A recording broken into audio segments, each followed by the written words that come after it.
저는 그날을 아직도 잊지 못해요. 4월 초순이었으니까요. 바람이 살랑살랑 불고 벚꽃이 막 피기 시작하던 그런 날이었습니다. 의정부 버스터미널에서 서울행 버스를 탔을 때 창밖으로 분홍빛 꽃잎들이 하늘하늘 날리는 게 보였죠. 저는 그 꽃잎들을 보면서 속으로 생각했어요. 드디어 봄이 왔구나. 드디어 내 딸한테도 봄이 왔구나 하고요. 가방 안에는 통장이 들어 있었습니다. 농협 통장 하나, 우체국 통장 하나, 두 통장을 합치면 정확하게 2억 1천만 원이었죠. 32년 동안 초등학교 급식실에서 일하면서 한 푼, 두 푼 모은 돈이었어요. 아침 5시에 일어나 쌀을 씻고 커다란 솥에 국을 끓이고 아이들 밥상을 차리다가 허리가 두 동강 날 것처럼 아파도 꾹 참으면서 모은 돈이었습니다.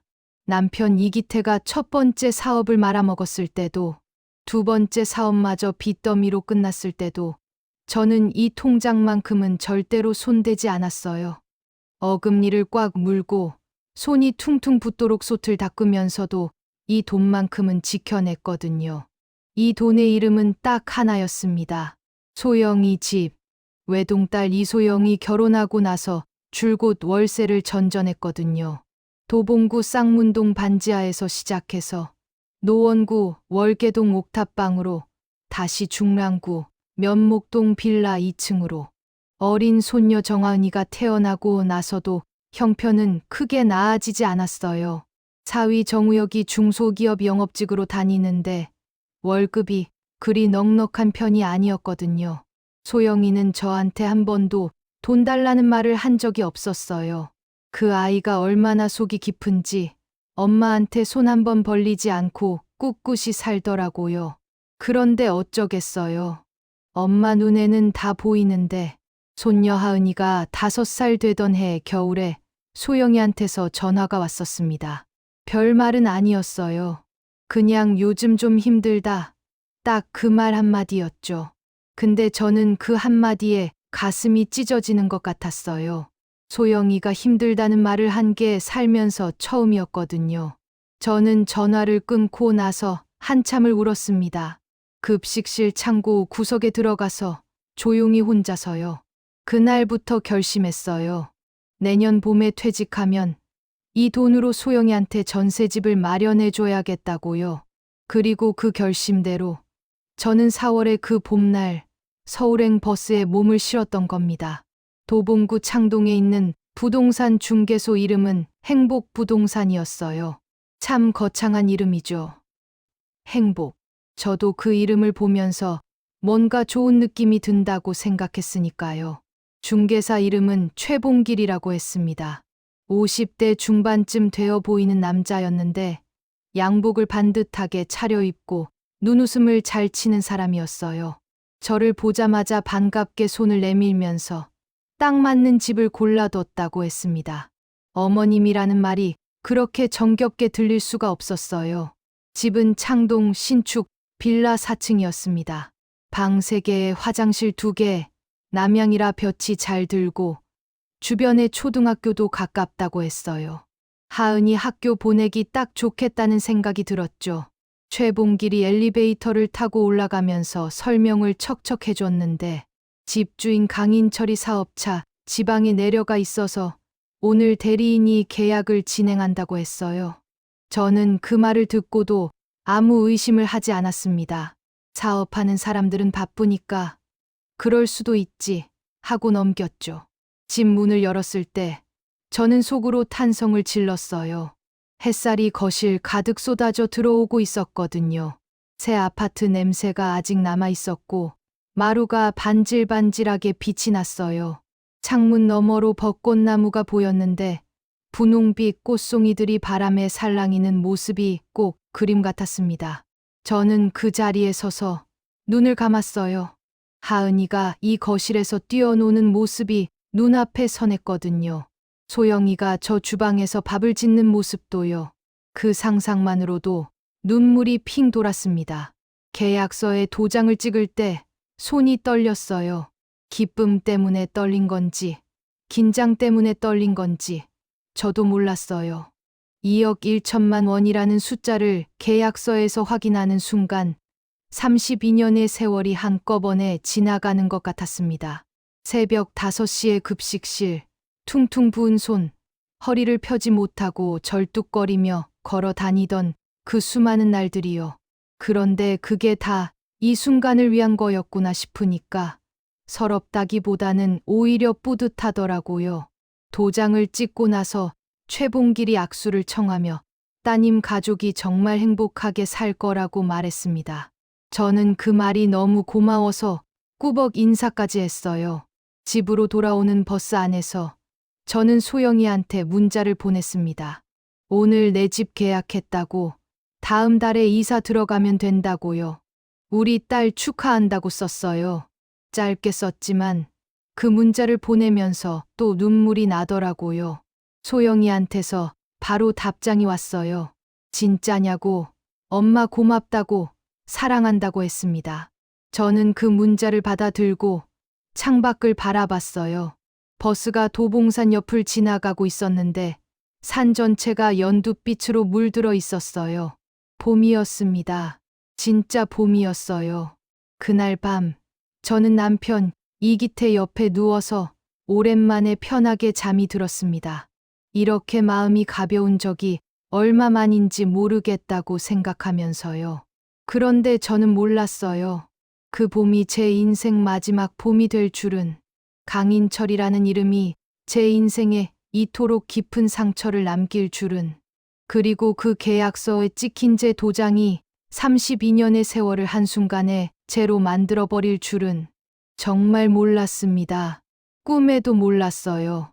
사람이 깊이 잠든 새벽에 울리는 전화 소리는 낮에 울리는 전화 소리와 달라요. 낮에 전화가 오면 그냥 전화가 온 거예요.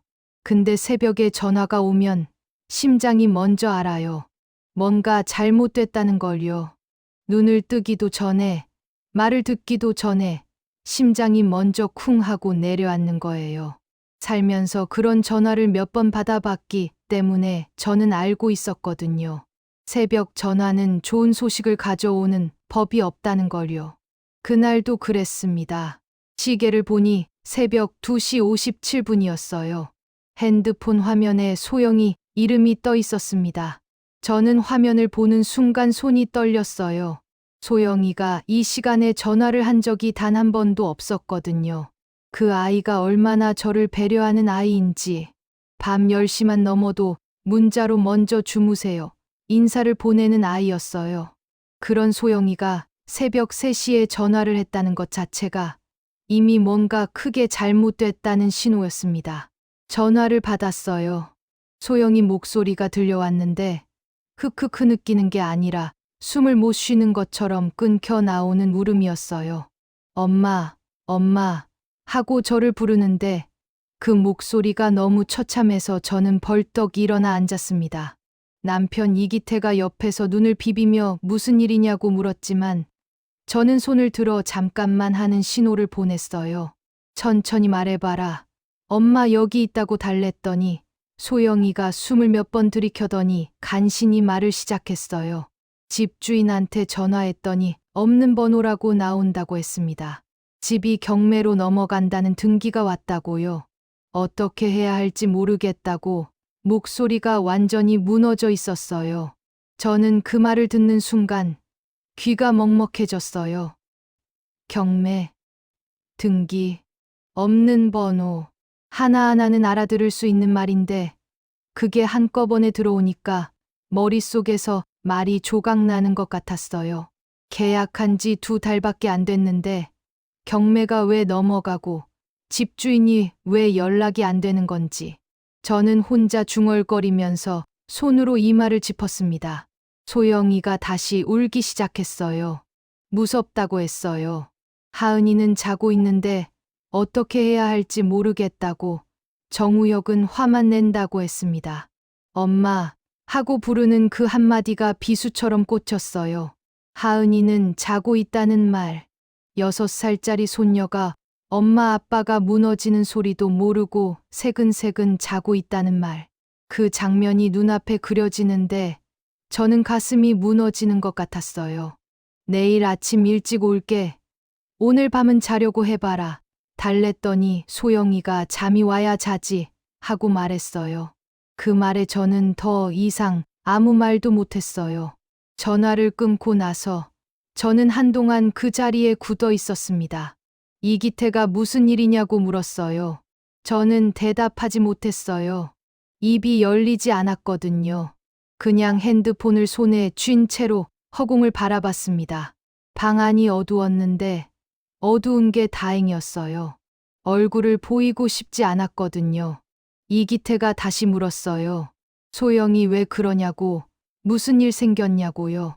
저는 그제야 천천히 입을 열었습니다. 집이 경매 넘어간다고 하네, 했더니 이기태가 무슨 소리냐고, 계약한 지 얼마나 됐다고, 말이 안 된다고 했어요. 저도 그랬어요. 말이 안 됐어요. 그래서 더 무서웠죠. 저는 그날 밤 한숨도 못 잤습니다. 누우면 천장이 빙빙 도는 것 같았어요. 눈을 감으면 계약서에 도장을 찍던 그날이 자꾸 떠올랐습니다. 최봉길이 따님 가족이 정말 행복하게 살 거라고 하던 그 웃는 얼굴이 떠올랐어요. 그 말이 이제는 비웃음처럼 들렸습니다. 햇살이 가득하던 그 거실이 반질반질하던 마루가 창문 너머로 보이던 벚꽃나무가 자꾸 눈앞에 어른거렸어요. 저는 그것들을 떠올리면서 속으로 계속 되뇌었습니다. 아니야, 뭔가 잘못한 거야. 내일 아침에 가보면 다 해결될 거야. 스스로를 달래고 또 달랬지만 심장은 계속 두근거렸어요. 이튿날 새벽 5시, 저는 자리에서 일어났습니다. 이기태는 곁에서 코를 골며 자고 있었어요. 저는 조용히 옷을 갈아입고 가방을 챙겼습니다. 소영이한테 문자를 보냈어요. 지금 출발한다고. 걱정 말라고요. 의정부에서 창동까지 버스로 1시간 남짓 걸려요. 버스 안에서 저는 내내 창밖을 바라봤습니다.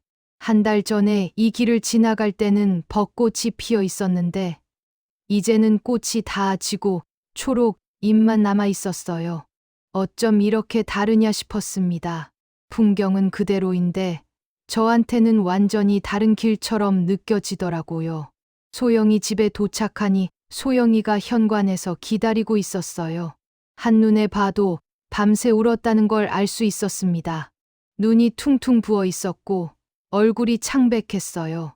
저를 보자마자 엄마 하고 부르더니 그냥 저한테 와서 안기는 거예요. 38살짜리 딸이 엄마 품에 얼굴을 묻고 어린애처럼 울기 시작했습니다. 저는 소영이 등을 두드리면서 울지 마라. 괜찮다. 엄마 왔잖아. 했지만 사실 저도 무서웠어요.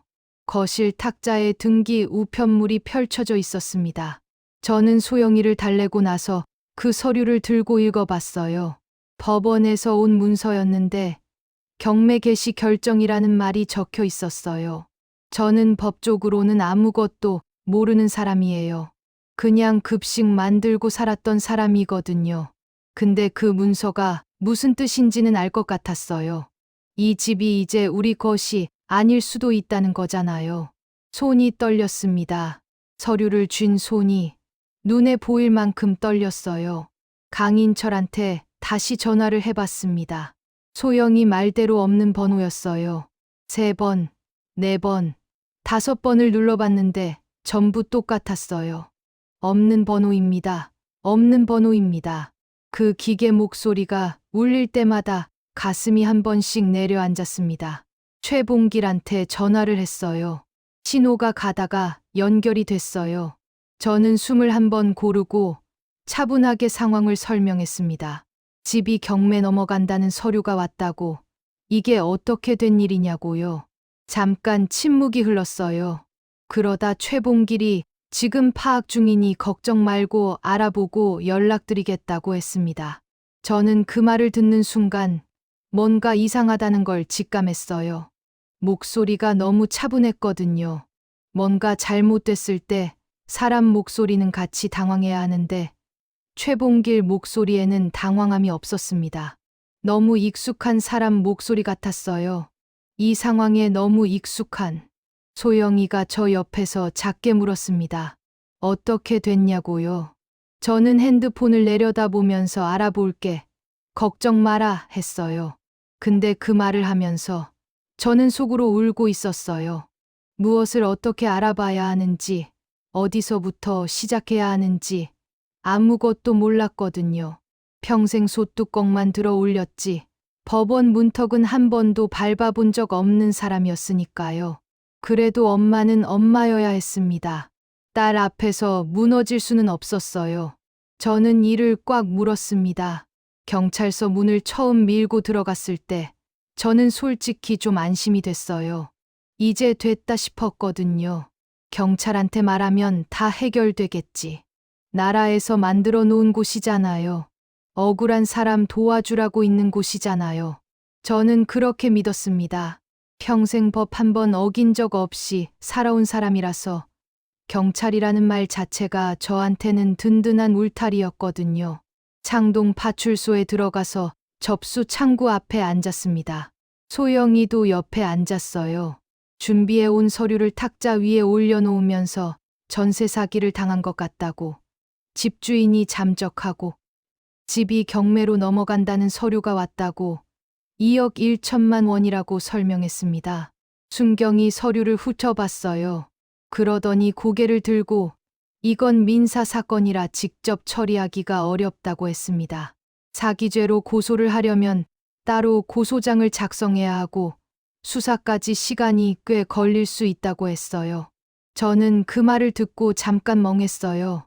어떻게 해야 하냐고 물었더니 법원에 가서 임차권 등기 신청을 먼저 하는 게 좋겠고 주택도시보증공사 쪽에도 상담을 받아보는 게 좋겠다고 했습니다. 주택도시보증공사, 임차권 등기. 저는 생전 처음 듣는 말들이었어요. 받아 적으려고 가방에서 수첩을 꺼냈는데 손이 떨려서 글씨가 제대로 써지지도 않았습니다. 소영이가 옆에서 핸드폰으로 받아 적었어요. 경찰서를 나오면서 소영이가 어떻게 하냐고 물었습니다.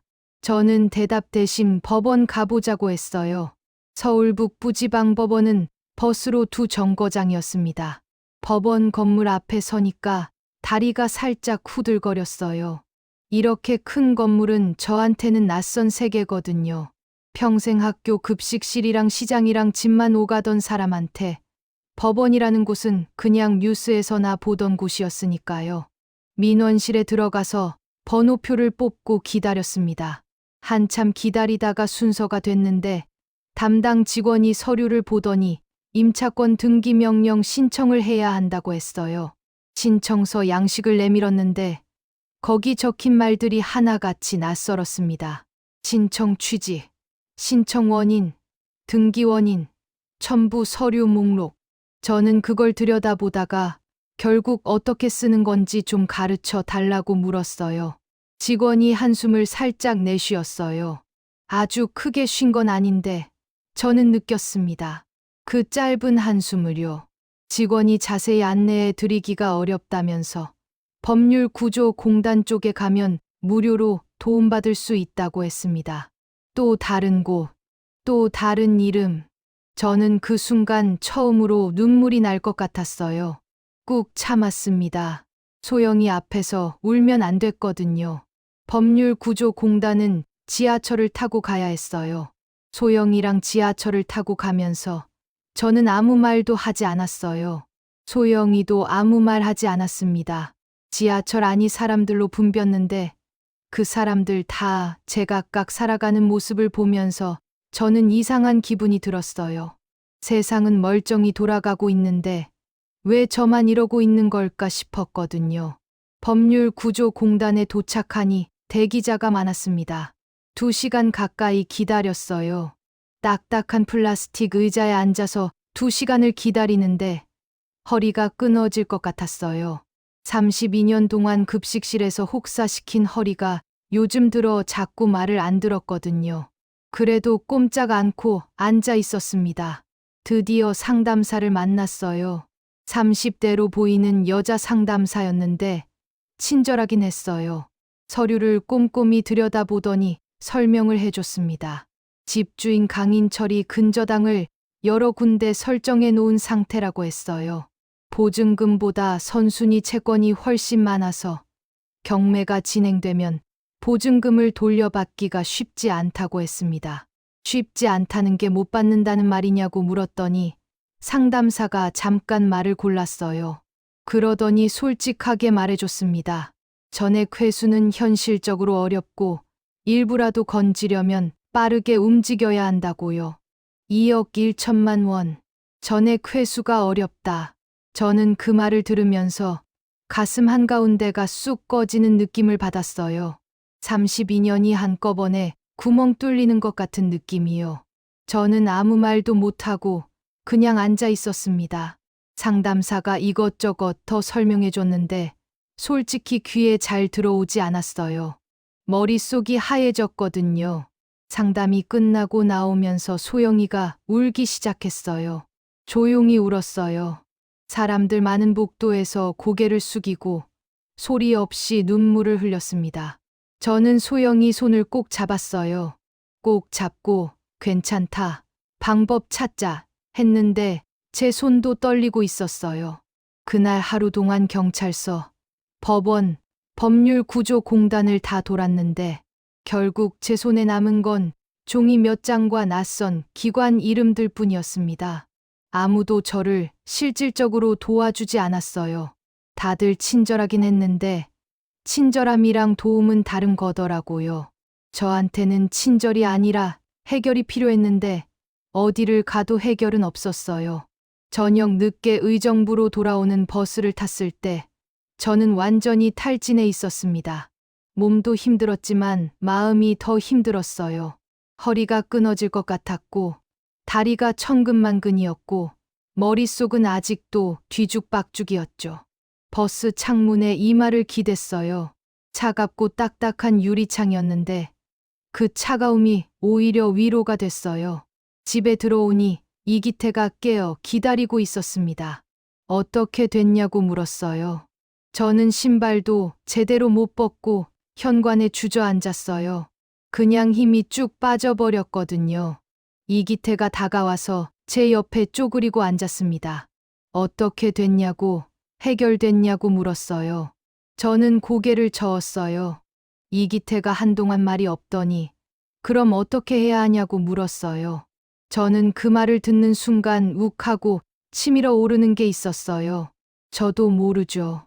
내가 알면 이러고 있겠어요. 근데 그 말을 소리 내서 할 수가 없었어요. 이기태가 잘못한 건 없으니까요. 저는 그냥 조용히 나도 몰라. 더 알아봐야 해. 했습니다. 그날 밤 저는 다시 잠을 못 잤어요. 천장을 바라보면서 생각했습니다. 32년 동안 벌었어요. 한 번도 쉬지 않았어요. 명절에도 나갔고, 아플 때도 나갔고, 이기태 사업 망해서 가슴이 찢어질 때도 나갔어요. 그렇게 모은 돈이에요. 그 돈을 딸한테 주려고 했어요. 딸이 편하게 살았으면 해서요. 손녀가 햇살 드는 방에서 자랐으면 해서요. 그게 그렇게 큰 잘못입니까? 눈물이 흘렀어요. 베개에 얼굴을 묻고 소리 없이 울었습니다. 이기태가 잠결에 눈치채지 못하도록 조용히, 아주 조용히요. 억울했어요. 무서웠어요. 그리고 무엇보다 외로웠습니다. 어디를 가도 내 편이 없었어요. 경찰도, 법원도, 상담사도 다 나름대로 친절했지만 아무도 제 편이 되어주지는 않았습니다. 나라가 날 지켜줄 거라고 믿었는데 나라는 저한테 이 문을 두드려라, 저 문을 두드려라 하면서 문만 가리켜줬어요. 문은 제가 열어야 했고 들어가는 것도 제가 해야 했고 싸우는 것도 결국 제가 해야 했어요. 63 먹은 노파가 혼자서요. 저는 그날 밤 베개를 꼭 껴안으면서 다짐했습니다. 울긴 울어도 주저앉지는 말자. 소영이가 보고 있잖아. 하은이가 보고 있잖아. 그래도 그날 밤만큼은 실컷 울었어요. 아무도 모르게 실컷이요. 사위 정우혁을 처음 봤을 때 저는 솔직히 마음에 들었어요. 키가 훤칠하고 말을 조리 있게 하고 소영이 옆에서 늘 웃는 얼굴이었거든요. 결혼하기 전에 저희 집에 인사 왔을 때 이기태 밥상머리에서 어른들한테 술도 잘 따르고 질문에도 또렷하게 대답하고 예의가 바르다 싶었어요. 소영이가 이 사람 좋다고 했을 때 저도 반대할 이유가 없었습니다. 그냥 믿었어요. 내 딸 옆에 있어줄 사람이구나 하고요. 그런데 사람이라는 게 평화로울 때랑 힘들 때 얼굴이 달라지더라고요. 경매 서류가 날아온 다음 주였어요. 저는 소영이네 집에 다시 찾아갔습니다. 이것저것 알아본 것들을 소영이한테 설명해 주려고요. 임차권 등기 신청 방법이며 주택도시보증공사에 피해 신고하는 절차며 법률구조공단에서 받은 안내 자료며 저는 수첩에 꼼꼼하게 적어갔어요. 밤새 인터넷을 찾아보고 정리한 거였거든요. 요즘은 유튜브에도 전세 사기 피해자 도움말 같은 영상들이 올라와 있어서 저는 그걸 보고 또 보고 하면서 외웠어요. 63 나이에 유튜브를 그렇게 열심히 들여다본 적이 없었는데 소영이 집 현관을 들어서는데 거실에 정우혁이 있었습니다. 소파에 앉아서 핸드폰을 보고 있었어요. 저를 보더니 어색하게 일어났는데 눈을 제대로 마주치지 않았어요. 웃음도 없었습니다. 저는 그냥 넘겼어요. 힘든 상황이니까 그럴 수도 있지 싶었거든요. 소영이가 주방에서 나왔는데 얼굴이 좋지 않았어요. 눈 밑이 거뭇거뭇하게 다크서클이 내려와 있었고 볼이 홀쭉하게 빠져 있었습니다. 밥을 제대로 못 먹는다는 게 눈에 보였어요. 우리 셋이 거실 탁자에 앉아서 제가 정리해 온 내용을 펼쳤어요. 하나하나 설명하려고 하는데 정우혁이 말을 끊었습니다. 이게 다 알아봐서 뭐가 해결이 되냐고 했어요. 저는 잠깐 손을 멈췄어요. 정우혁이 계속 말했습니다. 목소리가 낮고 건조했어요. 감정이 없다기보다 감정을 억지로 누르고 있는 것 같은 목소리였죠. 솔직히 자기도 처음엔 이 상황을 받아들이기가 너무 힘들었다고 했어요. 2억이 넘는 돈이 날아간 건데 그게 자기네 돈도 아니고 장모님 돈이라는 게 더 문제라고 했습니다. 소영이는 맨날 울기만 하고 자기는 어떻게 해야 할지 모르겠다고요. 저는 그 말을 들으면서 뭔가 이상하다는 느낌을 받았어요. 말이 이상한 게 아니라 말의 방향이 이상했어요. 위로를 하려는 건지, 불만을 말하려는 건지, 아니면 누군가를 탓하려는 건지 모를 방향이었거든요. 그래서 저는 차분하게 하고 싶은 말이 뭐냐고 물었습니다. 정우혁이 잠깐 소영이를 봤다가 다시 저를 봤어요. 그러더니 장모님이 처음에 집 알아볼 때 좀 더 꼼꼼하게 확인하셨어야 하지 않았냐고 했습니다. 등기부 등본이라든지 근저당이라든지 그런 걸 제대로 확인하고 계약을 하셨어야 했다고요. 그 말이 거실 공기 속으로 퍼졌습니다. 소영이가 나지막이 정우혁 이름을 불렀어요. 제지하는 목소리였는데 정우혁은 멈추지 않았어요. 자기도 답답해서 하는 말이라고 했습니다. 열심히 살아왔는데 이게 뭐냐고, 남의 집에 월세 살게 생겼다고, 하은이 학교도 어떻게 될지 모른다고, 자기 혼자 벌어서 어떻게 하라는 거냐고 했어요. 저는 그 말을 들으면서 가만히 앉아 있었어요. 속에서 무언가가 끓어오르고 있었습니다. 뜨겁고 쓴 것이 목구멍 쪽으로 올라오는 것 같았어요. 근데 저는 그걸 꿀꺽 삼켰어요. 화를 내면 안 된다고 생각했거든요. 지금 이 상황에서 제가 화까지 내면 소영이가 가운데 끼어서 더 힘들어지니까요. 저는 천천히 입을 열었습니다. 나도 몰랐다고 했어요. 등기부 등본 확인했다고, 계약 당일에 확인했고, 근저당도 없었다고 했습니다. 사기꾼들이 계약 당일에 맞춰서 서류를 꾸미는 거라고, 내가 일부러 그런 게 아니라고 했어요. 정우혁이 잠깐 말이 없었어요. 그러더니 고개를 돌려버렸습니다. 대꾸가 없었어요. 그 침묵이 대꾸보다 더 나빴어요. 뭔가를 말하면 반박이라도 하죠. 침묵은 반박이 안 돼요. 그냥 무시당하는 거거든요. 소영이가 엄마 하고 불렀어요. 눈빛이 미안함으로 가득했습니다. 저는 소영이한테 괜찮다는 눈빛을 보내고 수첩을 가방에 넣었어요. 오늘은 더 이야기하기 어렵겠다 싶었거든요. 돌아오는 길에 버스를 타면서 저는 창문에 기댔어요. 정우영 말이 자꾸 귓가에 맴돌았습니다. 꼼꼼하게 확인하셨어야 하지 않았냐는 그 말이 칼처럼 박혀서 빠지지가 않았어요. 억울했어요. 저도 확인했거든요. 제가 알 수 있는 건 다 확인하고 도장을 찍었거든요. 부동산 중개사도 믿었고 서류도 믿었어요. 그걸 믿은 게 잘못입니까? 세상 물정 모르는 노인네가 당한 거라고 그게 제 잘못입니까? 눈물이 났어요. 이번엔 억울함의 눈물이었어요. 그날부터 정우혁의 태도가 조금씩 달라졌습니다. 제가 소영이네 집에 가면 말이 없어졌어요. 같이 밥을 먹어도 수저를 들고 아무 말이 없었고, 제가 말을 걸면 단답으로 대꾸하다가 금세 방으로 들어가 버렸어요. 소영이는 그런 정우혁을 보면서 눈치를 받고, 눈치를 보는 소영이를 보면서 저는 가슴이 무너졌습니다. 어느 날은 소영이한테서 전화가 왔어요. 목소리가 잔뜩 죽어 있었습니다. 정우혁이 이혼 얘기를 꺼냈다고 했어요. 더 이상 이런 상황에서 못 살겠다고, 장모님이 만든 문제인데 왜 자기가 피해를 봐야 하냐고 했다고 했습니다. 하은이는 자기가 데려가겠다고 했다고요. 저는 전화를 받다가 그 자리에 멈춰 섰어요. 마트 앞 골목이었는데 지나가던 사람들이 저를 비껴 지나갔습니다. 소영이 목소리가 흔들렸어요. 하은이는 자기가 데려가겠다는 말에 저는 핸드폰을 꽉 쥐었습니다. 손바닥이 땀으로 젖었어요. 그 말을 듣는 순간 저는 처음으로 강인철이라는 이름을 진짜로 증오했어요. 돈이 날아간 것도 억울하고 법원이며 경찰서를 헤매는 것도 힘들었는데 그건 제가 감당할 수 있었어요. 근데 딸의 가정이 흔들리는 건 달랐습니다. 하은이 엄마 아빠가 갈라지는 건 달랐어요.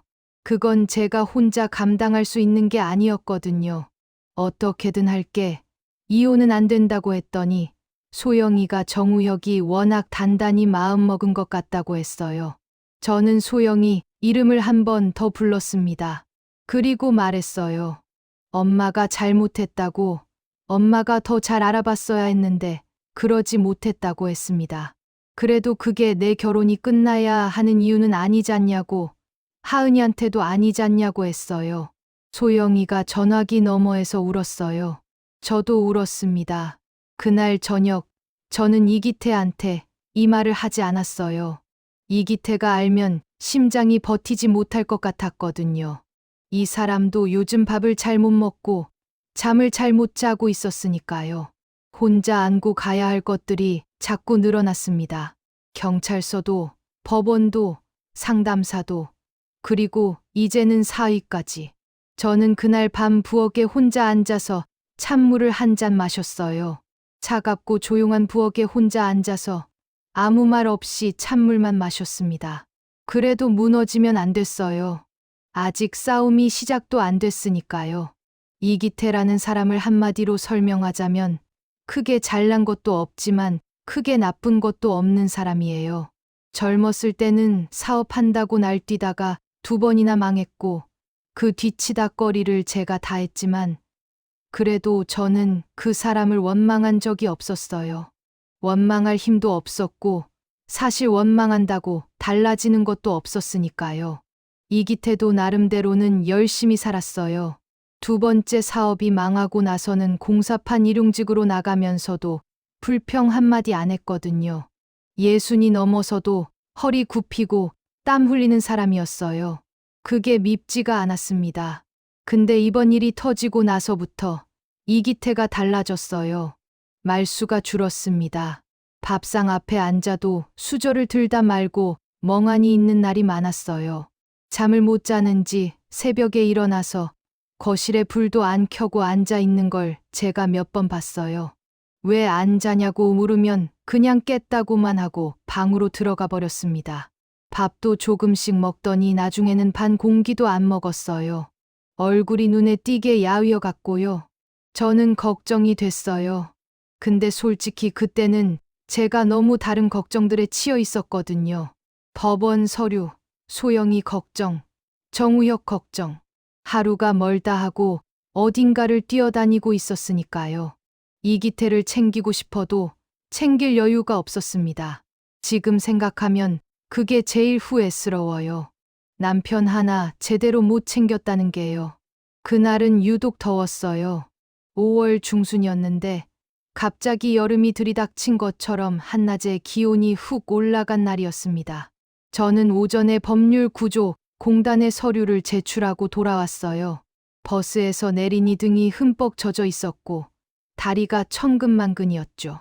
집 문을 열면서 이기태를 불렀는데 대답이 없었습니다. 이상하다 싶었어요. 이 시간이면 집에 있을 시간이었거든요.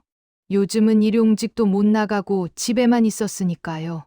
거실을 지나 안방 문을 열었을 때 저는 그 자리에 굳어버렸습니다.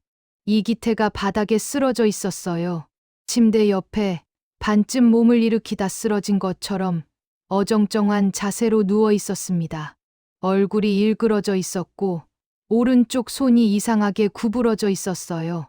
저는 이기태 이름을 부르며 달려가서 어깨를 잡았는데 눈은 떠 있었지만 초점이 없었어요. 입에서 말이 나오려고 하는데 제대로 나오지 않았습니다. 하는 소리만 나왔어요. 심장이 쿵 내려앉았습니다.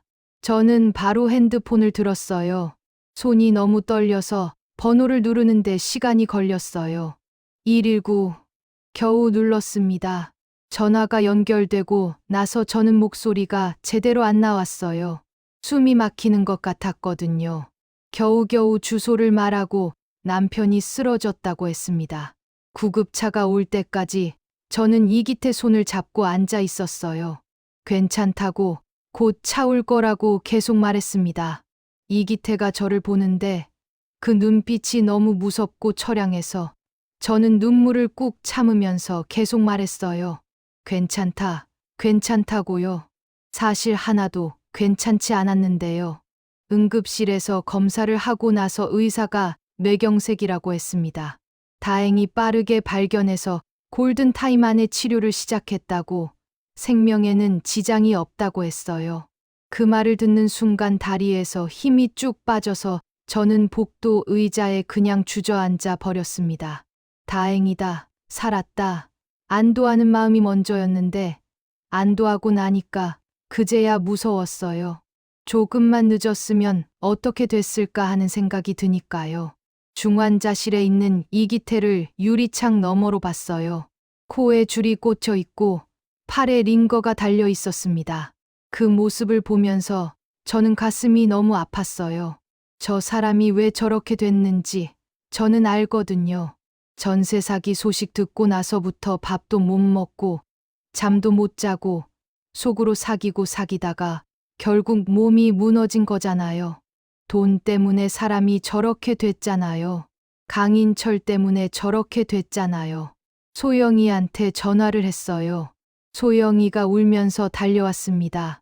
정우혁은 오지 않았어요. 소영이가 미안하다고 했는데 저는 괜찮다고 했습니다. 사위가 안 온 것보다 소영이 혼자 달려온 게 더 눈에 밟혔거든요. 병원비 문제가 바로 앞에 놓였습니다.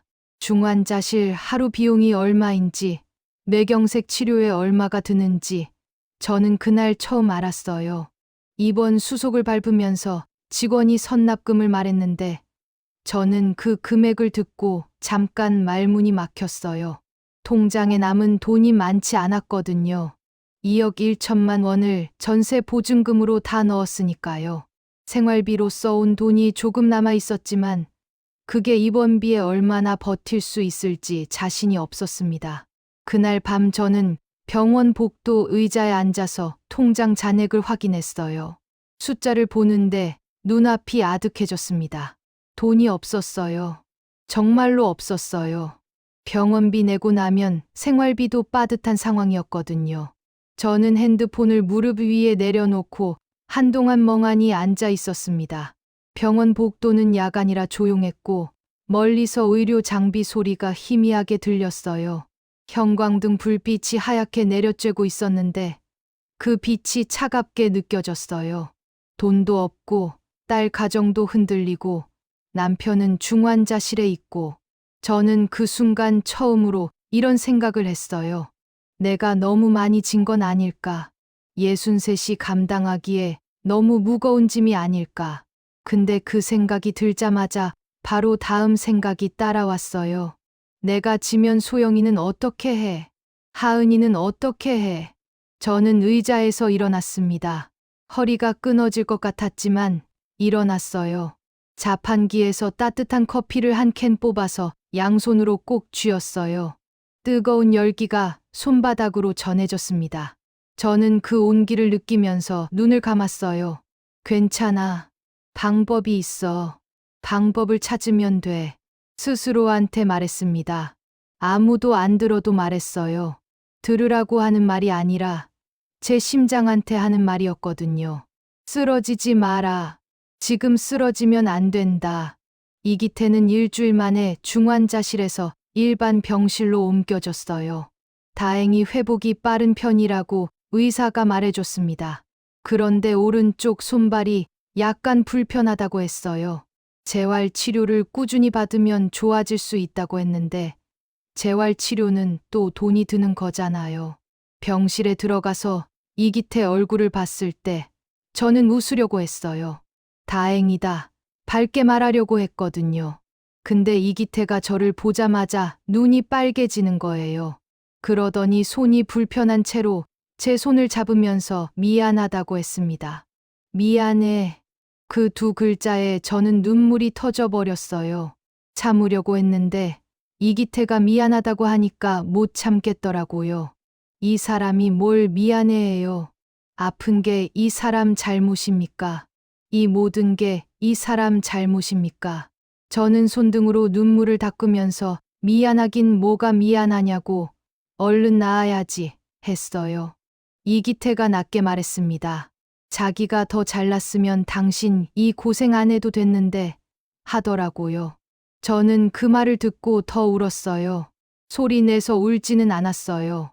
그냥 눈물이 자꾸 흘렀습니다. 이기태 손을 꽉 잡고 창밖을 바라봤어요. 병원 창밖으로 하늘이 보였는데 파랬어요. 밉도록 파랬습니다. 저는 그날 이기태한테 속으로 약속을 했어요. 당신 낳으면 내가 반드시 돈 찾아올게. 강인철한테서 반드시 받아낼게. 그리고 소영이 가정도 지킬게. 혼자 하는 약속이었어요. 하지만 그 약속만큼은 반드시 지킬 생각이었습니다. 하은이를 처음 봤을 때가 생각나요. 소영이가 출산하고 나서 제가 병원으로 달려갔을 때 간호사가 신생아실 유리창 너머로 아기를 가리켜 줬어요. 빨갛고 조그맣게 주먹을 쥔 채로 자고 있었는데 그게 어찌나 신기하고 예쁘던지요. 저는 그 자리에서 눈물이 났어요.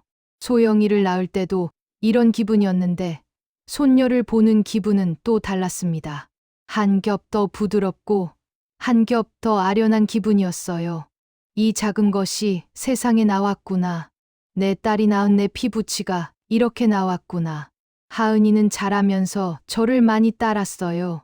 제가 의정부에서 버스 타고 소영이네 집에 가면 현관문이 열리기도 전에 발소리를 듣고 달려 나오는 아이였습니다.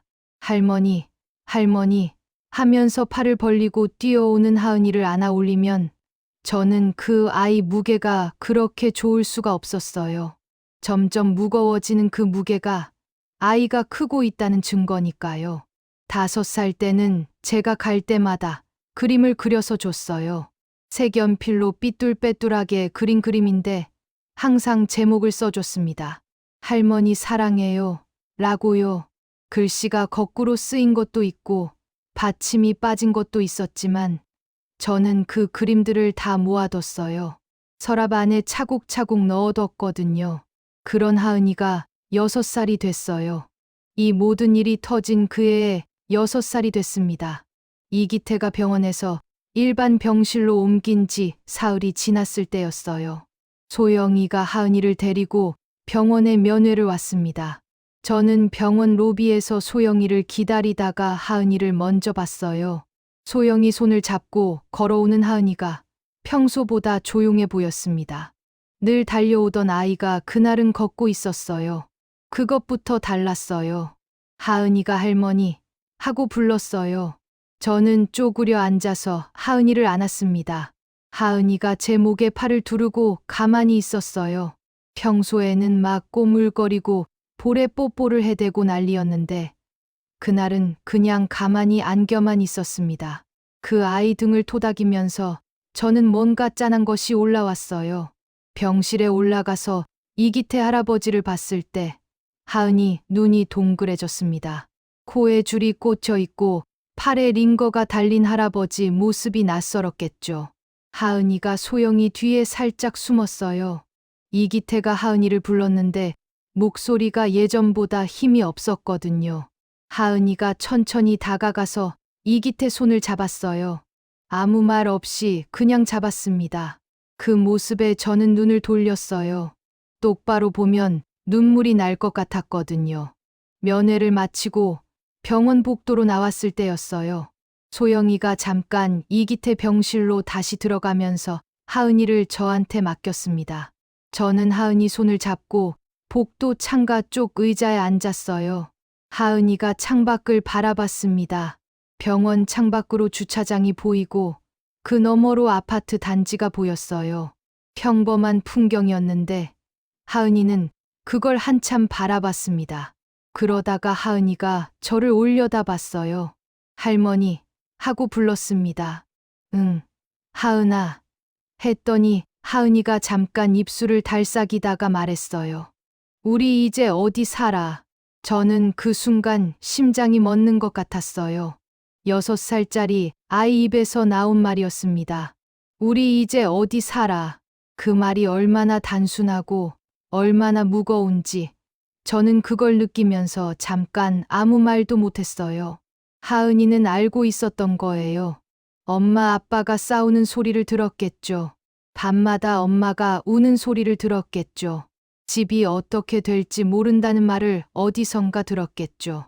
6살이지만 집 안의 공기가 달라졌다는 걸 그 아이는 몸으로 느끼고 있었을 거예요. 어른들이 뭔가 잘못됐다는 걸 말하지 않아도 알고 있었을 거예요. 저는 하은이를 내려다봤습니다. 동그란 눈이 저를 바라보고 있었어요. 불안한 눈이었습니다. 어른한테서 안심이 되는 말을 듣고 싶어서 기다리는 눈이었어요. 저는 하은이를 무릎에 앉혔어요. 그리고 꼭 안았습니다. 하은이 머리카락에서 아이 특유의 냄새가 났어요. 따뜻하고 보드라운 냄새였습니다. 저는 그 냄새를 맡으면서 눈을 감았어요. 그러고 나서 말했어요. 할머니가 좋은 집 구해줄게. 더 좋은 집, 햇살 잘 드는 집이라고요. 하은이가 잠깐 있다가 진짜냐고 물었습니다. 저는 진짜라고 했어요. 약속이냐고 물었더니 저는 약속이라고 했습니다. 하은이가 제 가슴팍에 얼굴을 묻었어요. 그리고 아주 작게 말했습니다. 할머니 냄새 좋다고요. 저는 그 말에 눈물이 터질 것 같았어요. 꾹 참았습니다. 하은이가 볼까 봐요.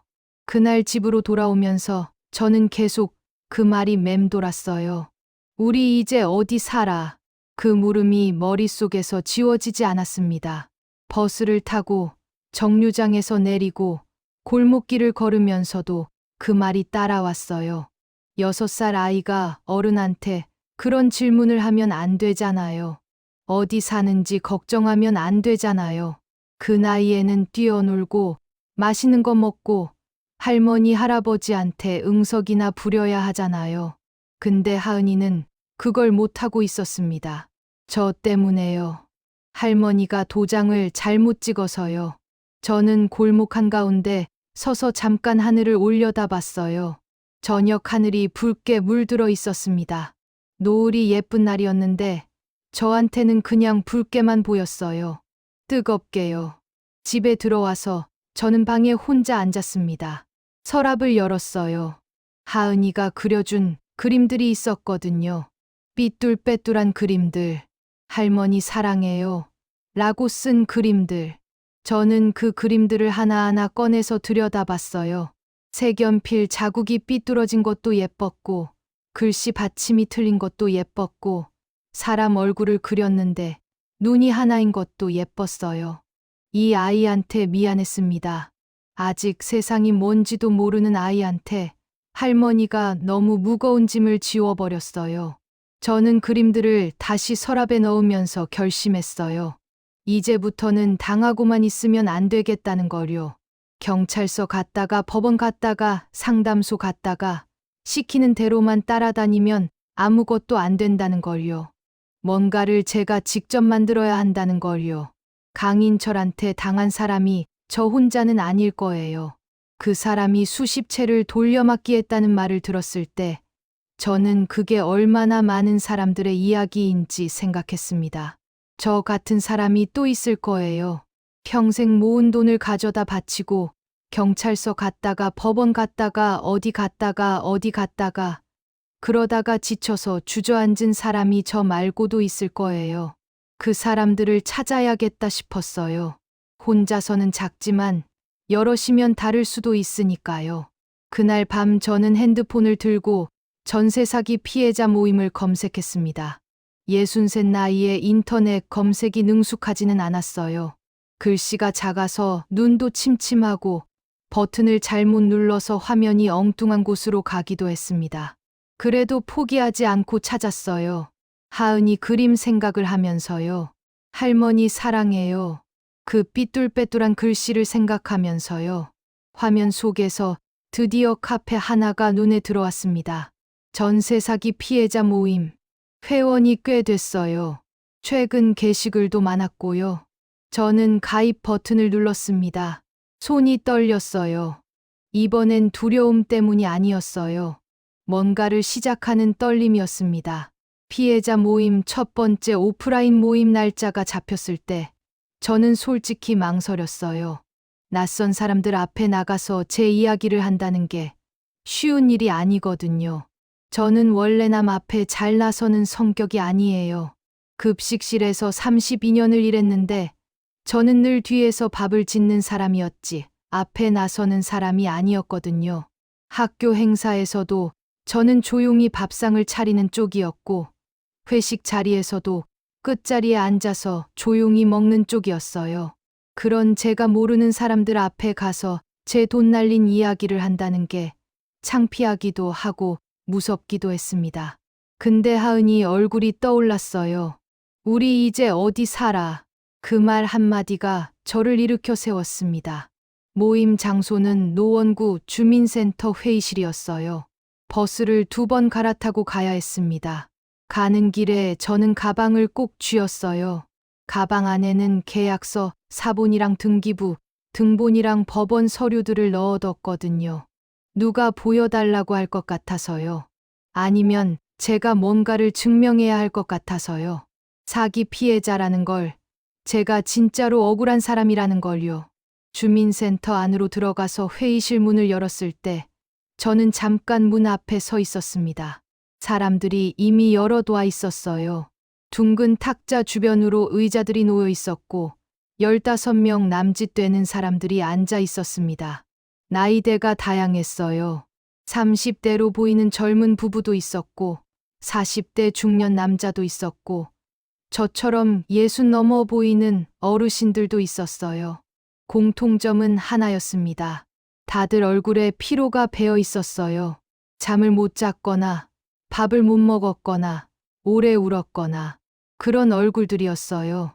저는 조용히 빈자리에 앉았습니다. 모임 진행은 40대 남자가 맡았어요. 이름이 김진호라고 했는데 자기도 피해자라고 했습니다. 전세 보증금 1억 5천만 원을 날렸다고요. 직장 다니면서 모은 돈이었는데 신혼집 마련하려고 했다가 당했다고 했습니다. 김진호가 차분하게 모임 취지를 설명했어요. 혼자서는 힘드니까 함께 정보를 모으고 함께 목소리를 내자는 거였습니다.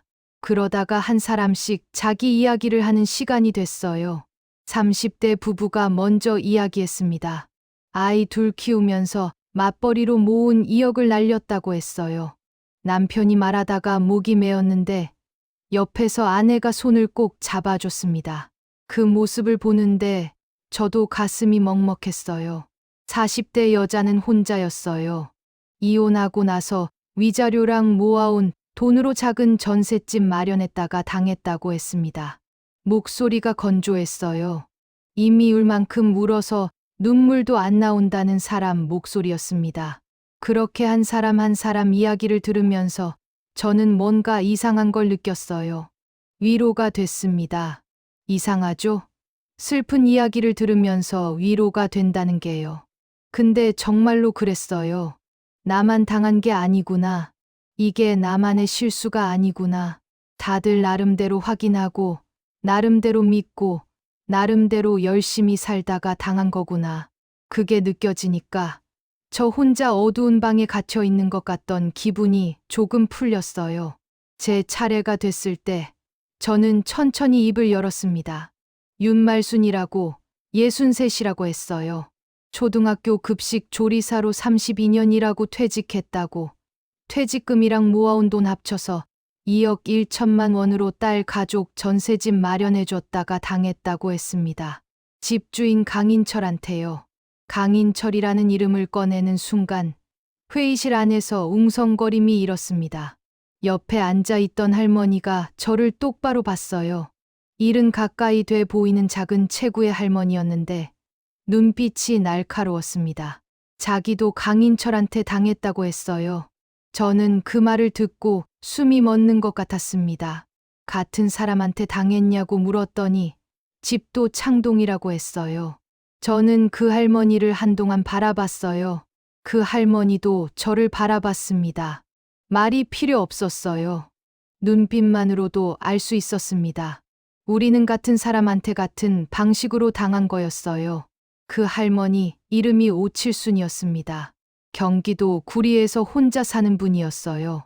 남편을 일찍 여의고 편의점 아르바이트랑 노인 일자리 사업으로 10년 넘게 모은 돈 8천만 원을 전세 보증금으로 넣었다가 날렸다고 했습니다.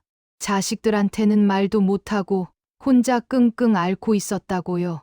아들한테 말하면 왜 그런 집 들어갔냐고 구박받을 것 같아서, 딸한테 말하면 걱정시킬 것 같아서 이 모임에 오기 전까지 아무한테도 못했다고 했습니다.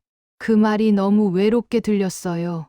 저는 오칠순 할머니 손을 잡았어요. 자연스럽게 손이 갔습니다.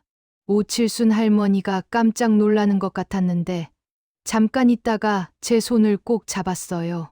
그 손이 거칠었습니다. 저처럼 오래 일한 손이었어요. 모임이 끝날 때쯤 김진호가 강인철 관련 피해자가 이 모임에만 벌써 5명이라고 했습니다. 다른 지역 피해자 모임에도 더 있을 거라고 했어요. 그러면서 함께 고소장을 준비하자고 했습니다. 개인이 아닌 집단으로 가면 수사에 더 힘이 실린다고요. 저는 그 말을 들으면서 가슴이 두근거렸어요. 처음으로 두근거리는 기분이 두려움이 아니었습니다. 뭔가를 할 수 있을 것 같은 두근거림이었어요. 모임이 끝나고 오칠순 할머니랑 함께 건물 밖으로 나왔습니다. 저녁 공기가 선선했어요. 오칠순 할머니가 담배 한 대 피워도 되냐고 물었어요. 저는 웃으면서 피우시라고 했습니다. 오칠순 할머니가 담배를 피우면서 말했어요. 이 모임 나오기 전에 죽고 싶었다고 했습니다. 저는 그 말에 굳었습니다. 오칠순 할머니가 담배 연기를 내뱉으면서 계속 말했어요. 혼자 있으면 자꾸 그 생각이 든다고, 살아서 뭐 하나 싶다고 했어요. 근데 오늘 여기 오니까 나만 그런 게 아니구나 싶어서 좀 낫다고 했습니다. 저는 오칠순 할머니 옆에 나란히 섰습니다. 담배 연기가 허공으로 올라가는 걸 보면서 말했어요. 우리 같이 싸워요. 죽으면 강인철이 이기는 거잖아요. 했더니 오칠순 할머니가 저를 봤습니다. 그러더니 씩 웃었어요. 주름 가득한 얼굴에 웃음이 피어났어요. 맞다고, 그 나쁜 놈한테 지면 안 된다고 했습니다. 그 웃음이 너무 반가워서 저도 따라 웃었습니다. 오랜만에 웃었어요. 진짜로 웃었어요. 돌아오는 버스 안에서 저는 창밖을 바라봤습니다. 어두워진 거리에 가로등이 하나씩 켜지고 있었어요. 저는 그 불빛들을 보면서 생각했습니다. 저 불빛 하나하나가 다 누군가의 집이잖아요. 누군가 살고 있는 곳이잖아요. 나도 소영이도 하은이도 저런 불빛 하나쯤은 있어야 하잖아요. 반드시 찾아오겠다는 생각이 들었어요.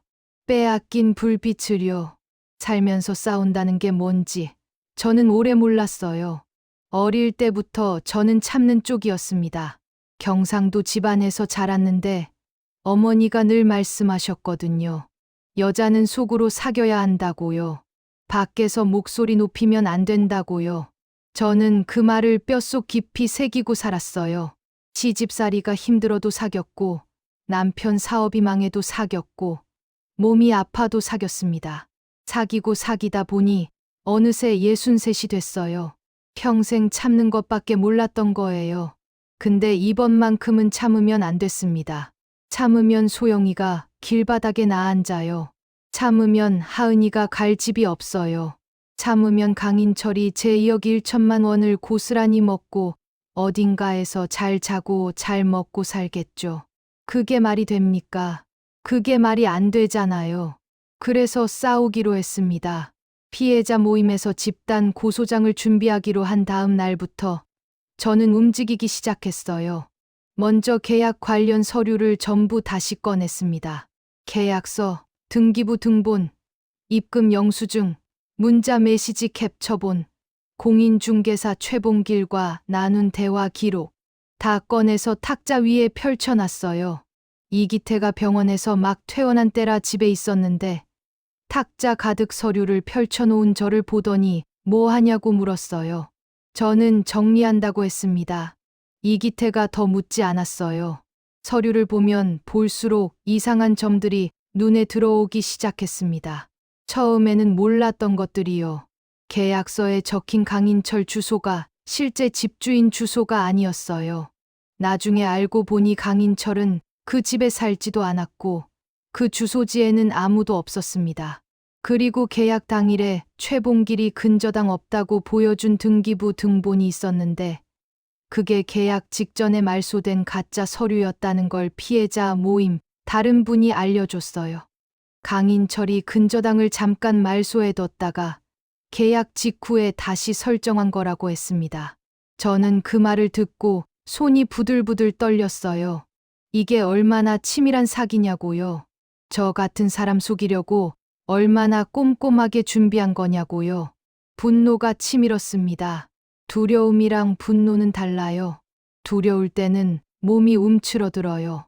근데 분노할 때는 몸이 일어서져요. 저는 처음으로 몸이 일어서지는 느낌을 받았어요. 김진호한테 전화를 해서 이 사실을 말했더니 중요한 정황이 될 수 있다고 했습니다. 고소장에 꼭 넣자고 했어요. 그리고 한 가지를 더 말해줬어요. 인터넷에 전세 사기 피해자들을 전문으로 돕는 기자가 있다고요. 부동산 전문 기자인데 피해자 제보를 받아서 기사를 쓰는 분이라고 했습니다. 이런 사건은 기사가 나야 수사에도 힘이 실린다고요. 저는 그날 밤 그 기자한테 이메일을 썼어요. 이메일을 처음 써보는 게 아닌데 그날따라 손이 자꾸 멈췄습니다. 뭘 어떻게 써야 할지, 제 이야기가 기사 거리가 되기는 하는 건지, 혹시 거절당하면 어쩌나 싶었거든요. 근데 그냥 썼어요. 솔직하게, 있는 그대로요. 63살 전직 급식 조리사라고 썼습니다. 32년 동안 모은 돈 2억 1천만 원으로 딸 가족 전셋집 마련해 주려다 전세 사기를 당했다고 했어요. 집주인 강인철이 잠적했고 같은 사기꾼한테 당한 피해자가 여럿 있다고 했습니다. 도와주실 수 있으면 연락 달라고 했어요. 짧게 썼어요. 길게 쓸 자신이 없었거든요. 보내고 나서는 답장이 올지 안 올지 모른다고 생각했어요. 세상에 억울한 사람이 저 말고도 많을 텐데 기자가 왜 저한테 관심을 갖겠어 싶었거든요. 그런데 다음 날 아침에 답장이 왔습니다. 강인철 관련 제보가 여러 건 접수된 상황이니 직접 만나서 이야기를 들을 수 있겠냐는 내용이었어요. 저는 그 문자를 읽고 핸드폰을 가슴에 꼭 안았어요. 기자 이름은 박성준이었습니다. 30대 중반쯤 돼 보이는 남자였는데 커피숍에서 만났을 때 첫인상이 차분하고 진지했어요. 노트북을 꺼내놓고 저 말을 받아 적으면서 중간중간 날카롭고 정확한 질문들을 했습니다.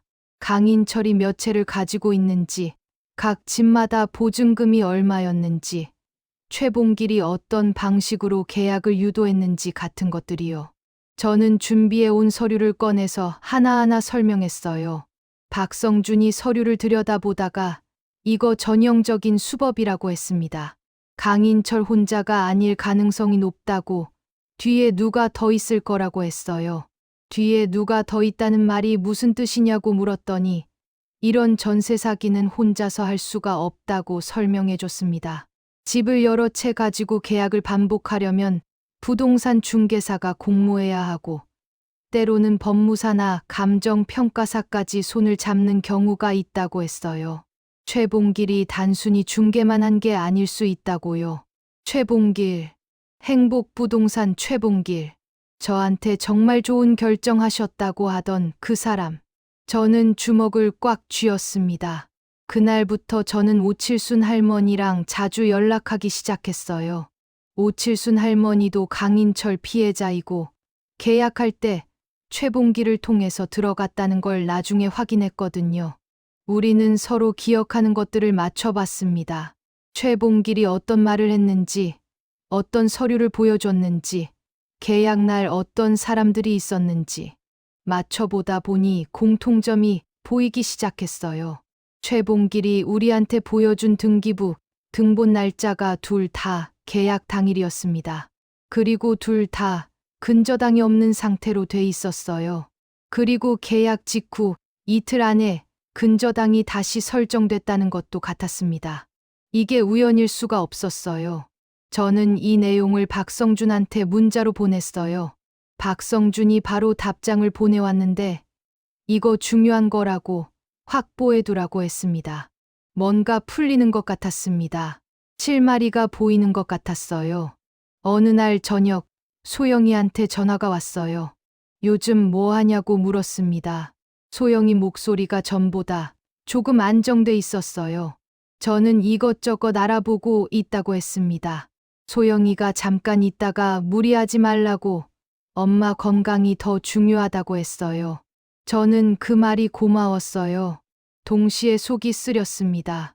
소영이가 저 걱정할 시간에 자기 걱정을 해야 하는데 이 아이는 여전히 엄마 걱정을 먼저 하고 있으니까요. 걱정 마라. 엄마 멀쩡하다. 다 해결할게. 했더니 소영이가 잠깐 침묵하다가 엄마 믿는다고 했습니다. 그 세 글자가, 그 짧은 세 글자가 저한테는 세상 어떤 말보다 크게 들렸어요. 저는 전화를 끊고 나서 한참을 그 말을 되씹었습니다. 엄마 믿어. 엄마 믿어. 그래, 믿어줘라. 엄마가 반드시 해낼게. 저는 탁자 위에 펼쳐놓은 서류들을 다시 내려다봤어요. 계약서, 등기부 등본, 문자 기록들. 이것들이 지금은 상처의 흔적이지만 언젠가는 강인철을 잡는 무기가 될 거라고 생각했습니다. 그날 밤 저는 수첩에 이렇게 적었어요. 윤말순, 63. 이제부터 싸운다. 평생 참기만 했던 여자가 처음으로 주먹을 쥐었습니다. 그 주먹이 작고 주름졌어도 저는 그 주먹이 부끄럽지 않았어요. 오히려 자랑스러웠습니다. 세상에는 두 종류의 악한 사람이 있더라고요. 하나는 충동적으로 나쁜 짓을 하는 사람이고 다른 하나는 치밀하게 계획하고 나쁜 짓을 하는 사람이에요.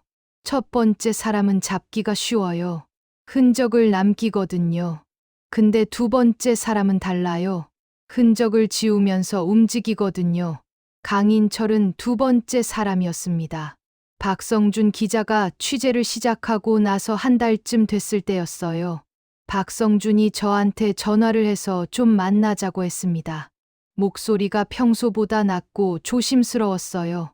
저는 바로 나오겠다고 했습니다. 노원구 카페에서 만났어요. 박성준이 노트북을 열어놓고 저를 기다리고 있었습니다. 제가 자리에 앉자마자 강인철 뒤에 사람이 있다고 예상대로라고 했어요. 저는 등줄기가 서늘해졌어요. 박성준이 설명을 시작했습니다. 강인철이 혼자서 수십 채를 굴릴 수 있는 자금력이 없었다고 했어요. 처음 집을 살 때 대출을 받았고 그 대출을 주선해준 사람이 따로 있었다고 했습니다. 부동산 컨설팅 업체 대표 허민수라는 사람이었어요.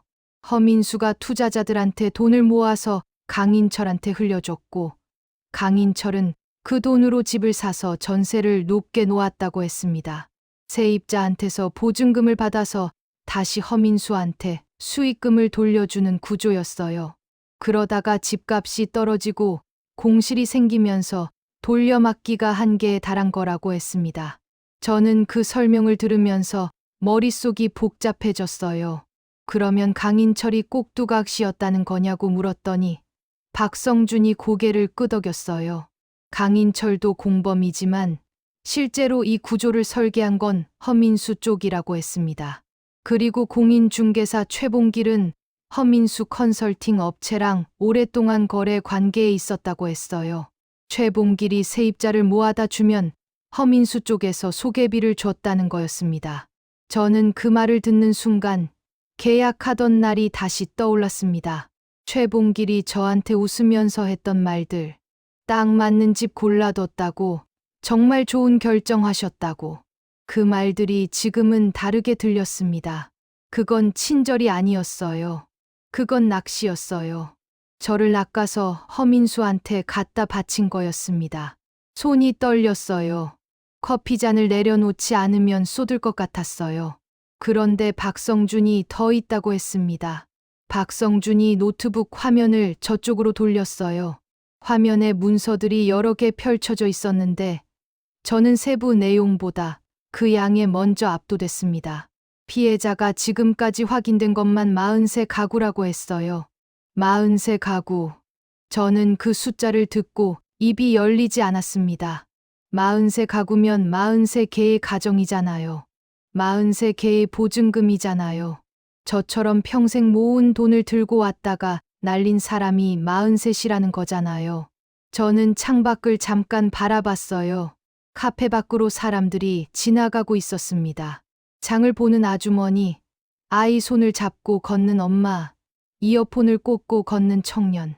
저 사람들 중에도 혹시 전세 사기를 당한 사람이 있을까 싶었어요.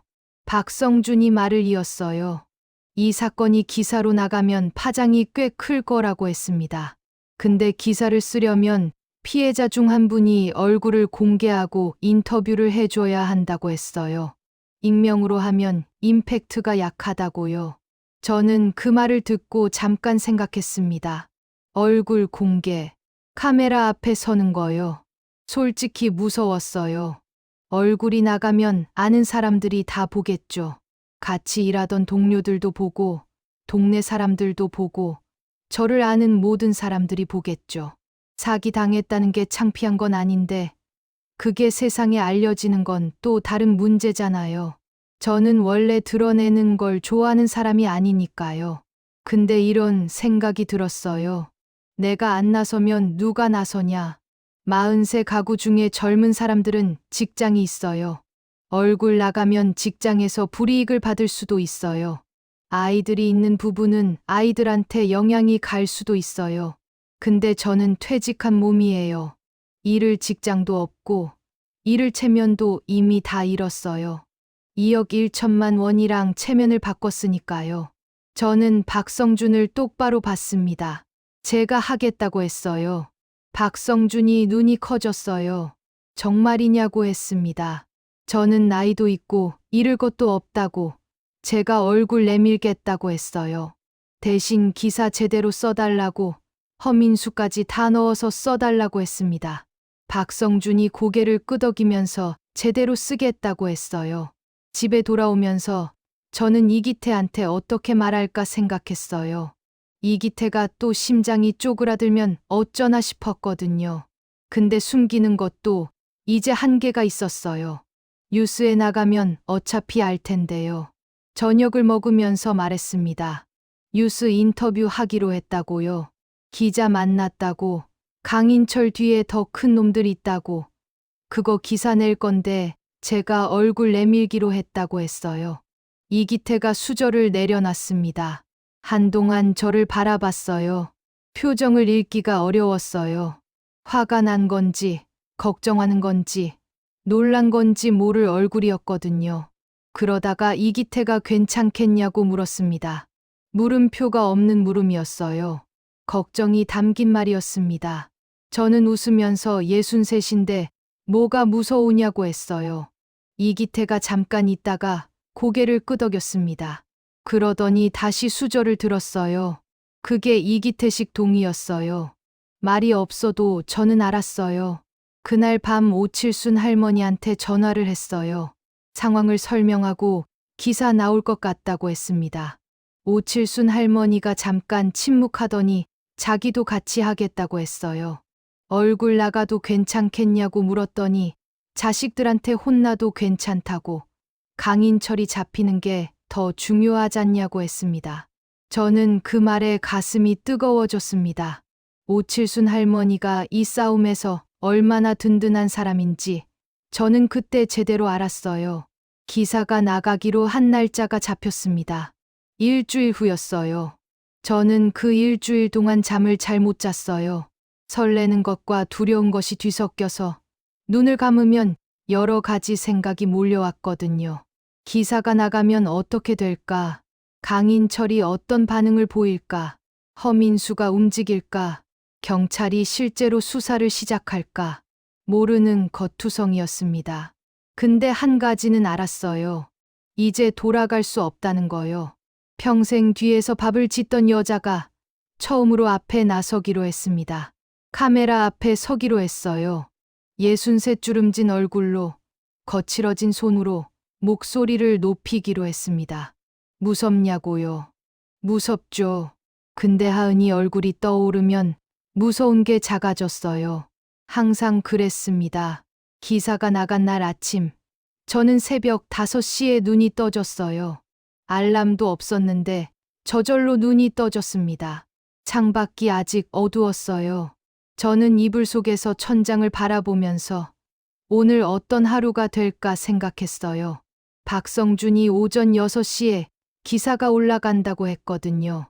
인터넷 뉴스로 먼저 나가고 저녁 뉴스에도 나갈 것 같다고 했습니다. 저는 핸드폰을 들었어요. 6시 정각에 박성준이 링크를 보내줬습니다. 제목이 이랬어요. 40세 가구 보증금 증발, 전세 사기 조직의 실체를 밝힌다. 저는 기사를 열었어요. 화면 위쪽에 제 얼굴 사진이 실려 있었습니다. 박성준이 찍어준 사진이었는데 제가 탁자 앞에 앉아서 서류를 펼쳐놓고 카메라를 바라보는 사진이었어요. 저는 제 사진을 보면서 이상한 기분이 들었어요. 사진 속 얼굴이 저인데 낯설었습니다. 이렇게 주름이 많았나, 이렇게 야위었나 싶었거든요. 그래도 눈빛만큼은 살아있었어요. 그게 위로가 됐습니다. 기사 내용은 박성준이 한 달 넘게 취재한 것들이 다 담겨 있었어요. 강인철의 사기 수법, 허민수 컨설팅 업체의 자금 구조, 최봉길의 공모 정황, 피해자 40세, 가구의 이야기, 제 이야기도 있었습니다. 32년 동안 급식실에서 일한 조리사가 퇴직금 2억 1천만 원을 딸 가족 전세집 마련해 주려다 날렸다는 이야기요. 제 이름이 기사에 실렸어요. 윤말순. 검은 글씨로 또렷하게요. 기사가 올라간 지 2시간 만에 댓글이 수백 개 달렸습니다. 박성준이 캡처를 보내줬어요. 댓글 내용들이 다 비슷했어요. 이런 나쁜 놈들 빨리 잡아야 한다고, 어머니 힘내시라고, 국가가 뭐 하는 거냐고 하는 것들이었습니다. 저는 그 댓글들을 읽으면서 눈물이 핑 돌았어요. 모르는 사람들인데 제 편을 들어주고 있었거든요. 세상에 제 편이 있다는 게 그렇게 뭉클할 수가 없었습니다. 그런데 바로 그날 오후에 소영이한테서 전화가 왔어요. 목소리가 무거웠습니다. 할 말이 있다고 했어요. 저는 직감했어요. 이건 좋은 이야기가 아니라는 걸요. 소영이가 천천히 말했습니다. 정우혁이 오늘 이혼 서류를 내밀었다고 했어요. 저는 핸드폰을 쥔 손에 힘이 들어갔어요. 예상은 하고 있었어요.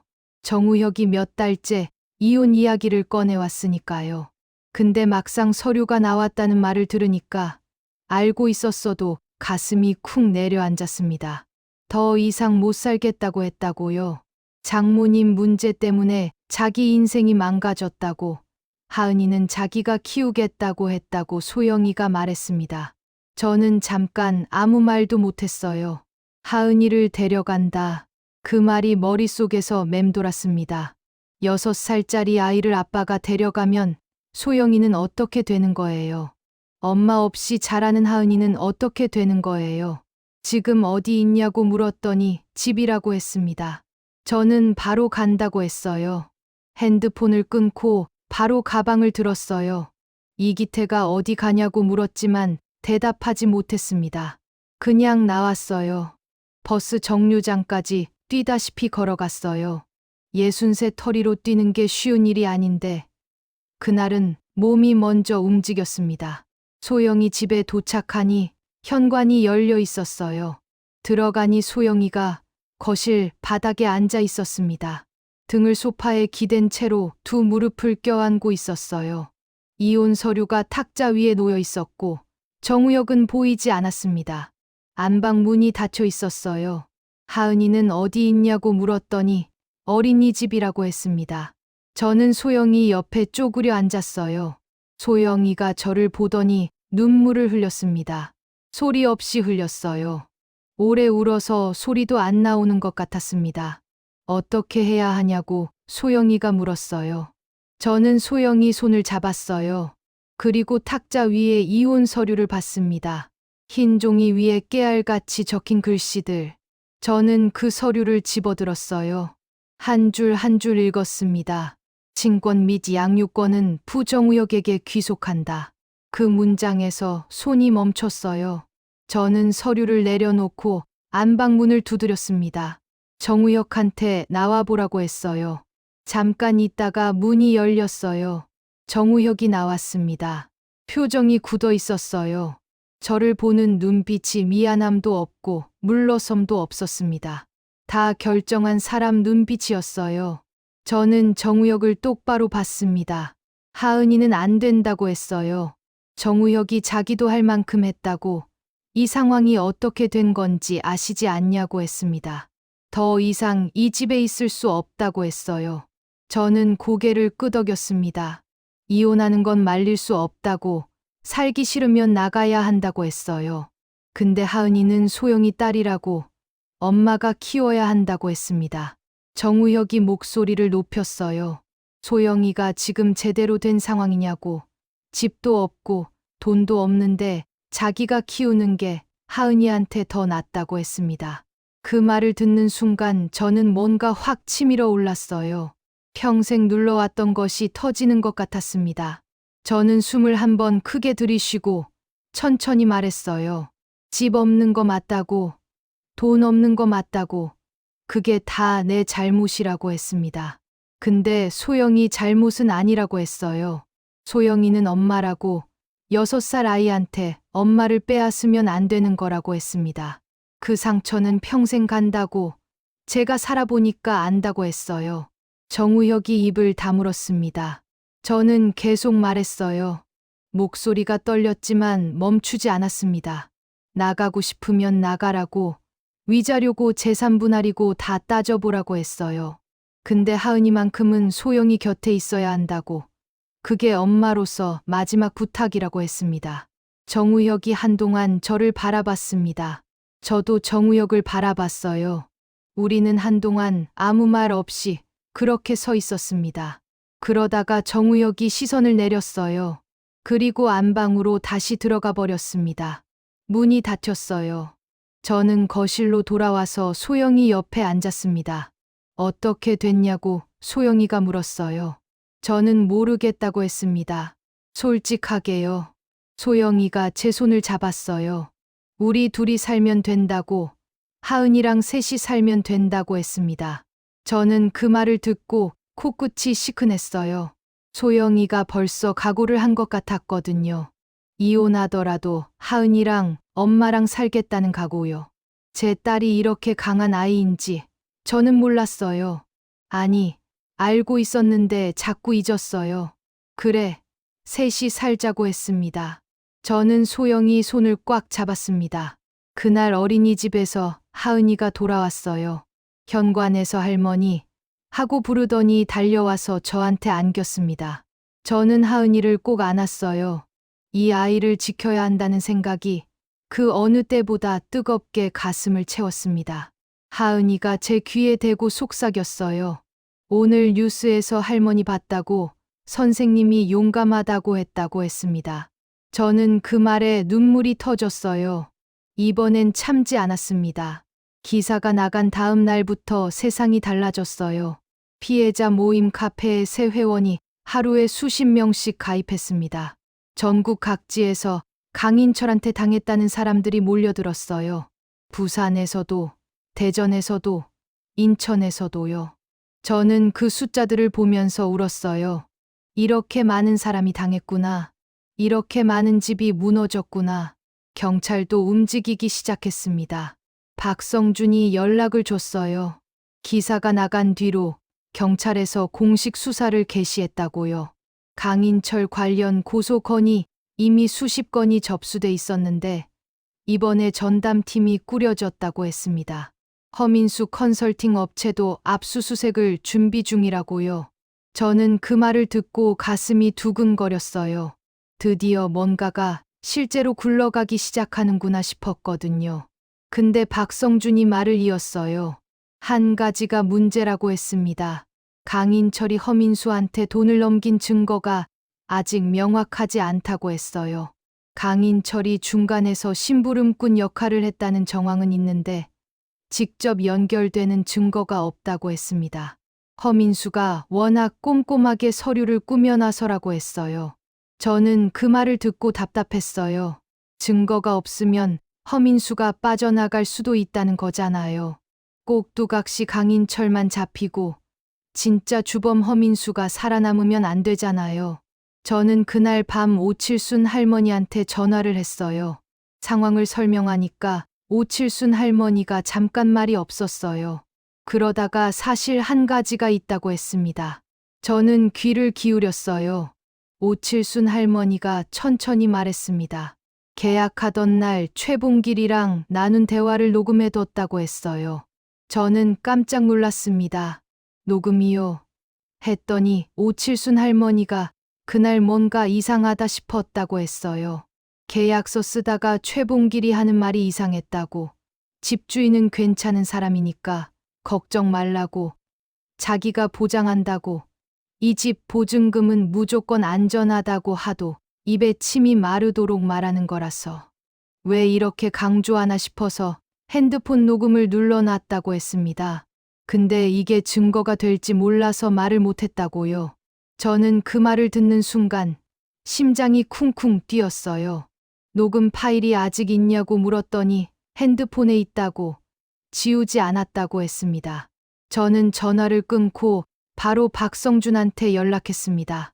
이 시간에 전화해도 되냐고 문자를 보냈더니 박성준이 바로 전화해도 된다고 했어요. 저는 오칠순 할머니 녹음 이야기를 했습니다. 박성준이 잠깐 침묵했어요. 그러더니 굉장히 중요한 거라고 했습니다. 최봉길이 보증금을 보장한다고 말했다면 그게 사기 가담 정황이 된다고 했어요. 내일 당장 할머니를 뵐 수 있겠냐고 했습니다. 다음 날 아침 저는 오칠순 할머니 댁으로 갔습니다. 구리까지 버스를 타고 갔어요. 오칠순 할머니가 사는 곳은 다세대 빌라 반지하였어요. 계단을 내려가는데 습기가 느껴졌습니다.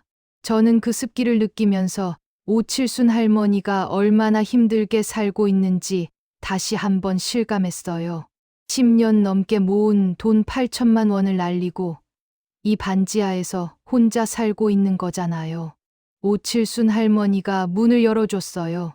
작은 집이었지만 깔끔하게 정돈돼 있었습니다. 오칠순 할머니가 차를 끓여주면서 이거 도움이 됐으면 좋겠다고 했어요. 조용하고 담담한 목소리였습니다. 박성준이 조금 뒤에 도착했어요. 오칠순 할머니한테 인사를 하고 나서 녹음 파일을 들어봤습니다. 저도 옆에서 같이 들었어요. 최봉길 목소리가 흘러나왔습니다. 걱정 말라고. 집주인이 자기들이랑 오래 거래한 분이라고. 보증금은 자기가 책임지고 보장해드린다고. 이런 조건에 집이 없다고. 강인철 씨는 자기가 잘 안다고. 자기를 믿으라고 하는 말들이었습니다. 그 목소리를 듣는 순간 저는 손이 오들오들 떨렸어요. 저한테 했던 말이랑 똑같았거든요. 딱 맞는 집 골라뒀다고. 정말 좋은 결정하셨다고. 집주인은 자기가 잘 안다고 하던 그 말들이 오칠순 할머니한테도 그대로 반복됐던 거예요. 각본이 있었던 거예요. 미리 짜인 말들이었던 거예요. 박성준이 핸드폰 화면을 보면서 말했어요. 이거라고 했습니다. 중개사가 보증금을 보장한다고 말하면 안 된다고. 그건 중개사 업무 범위를 넘어서는 거라고 했어요. 고의적 기망행위라고 했습니다. 허민수 조직이 최봉길한테 세입자 안심시키는 말들을 교육시켰을 가능성이 높다고 했어요. 교육이요. 저는 그 말이 너무 섬뜩했어요. 박성준이 고개를 끄덕이면서 이 녹음이랑 다른 정황들을 합치면 최봉길이 단순 중개가 아닌 사기 공모에 가담했다는 걸 입증할 수 있다고 했습니다. 그리고 최봉길을 통해서 허민수까지 연결할 수 있다고 했어요. 오칠순 할머니가 차를 홀짝이면서 그러면 이게 쓸모가 있는 거냐고 물었습니다.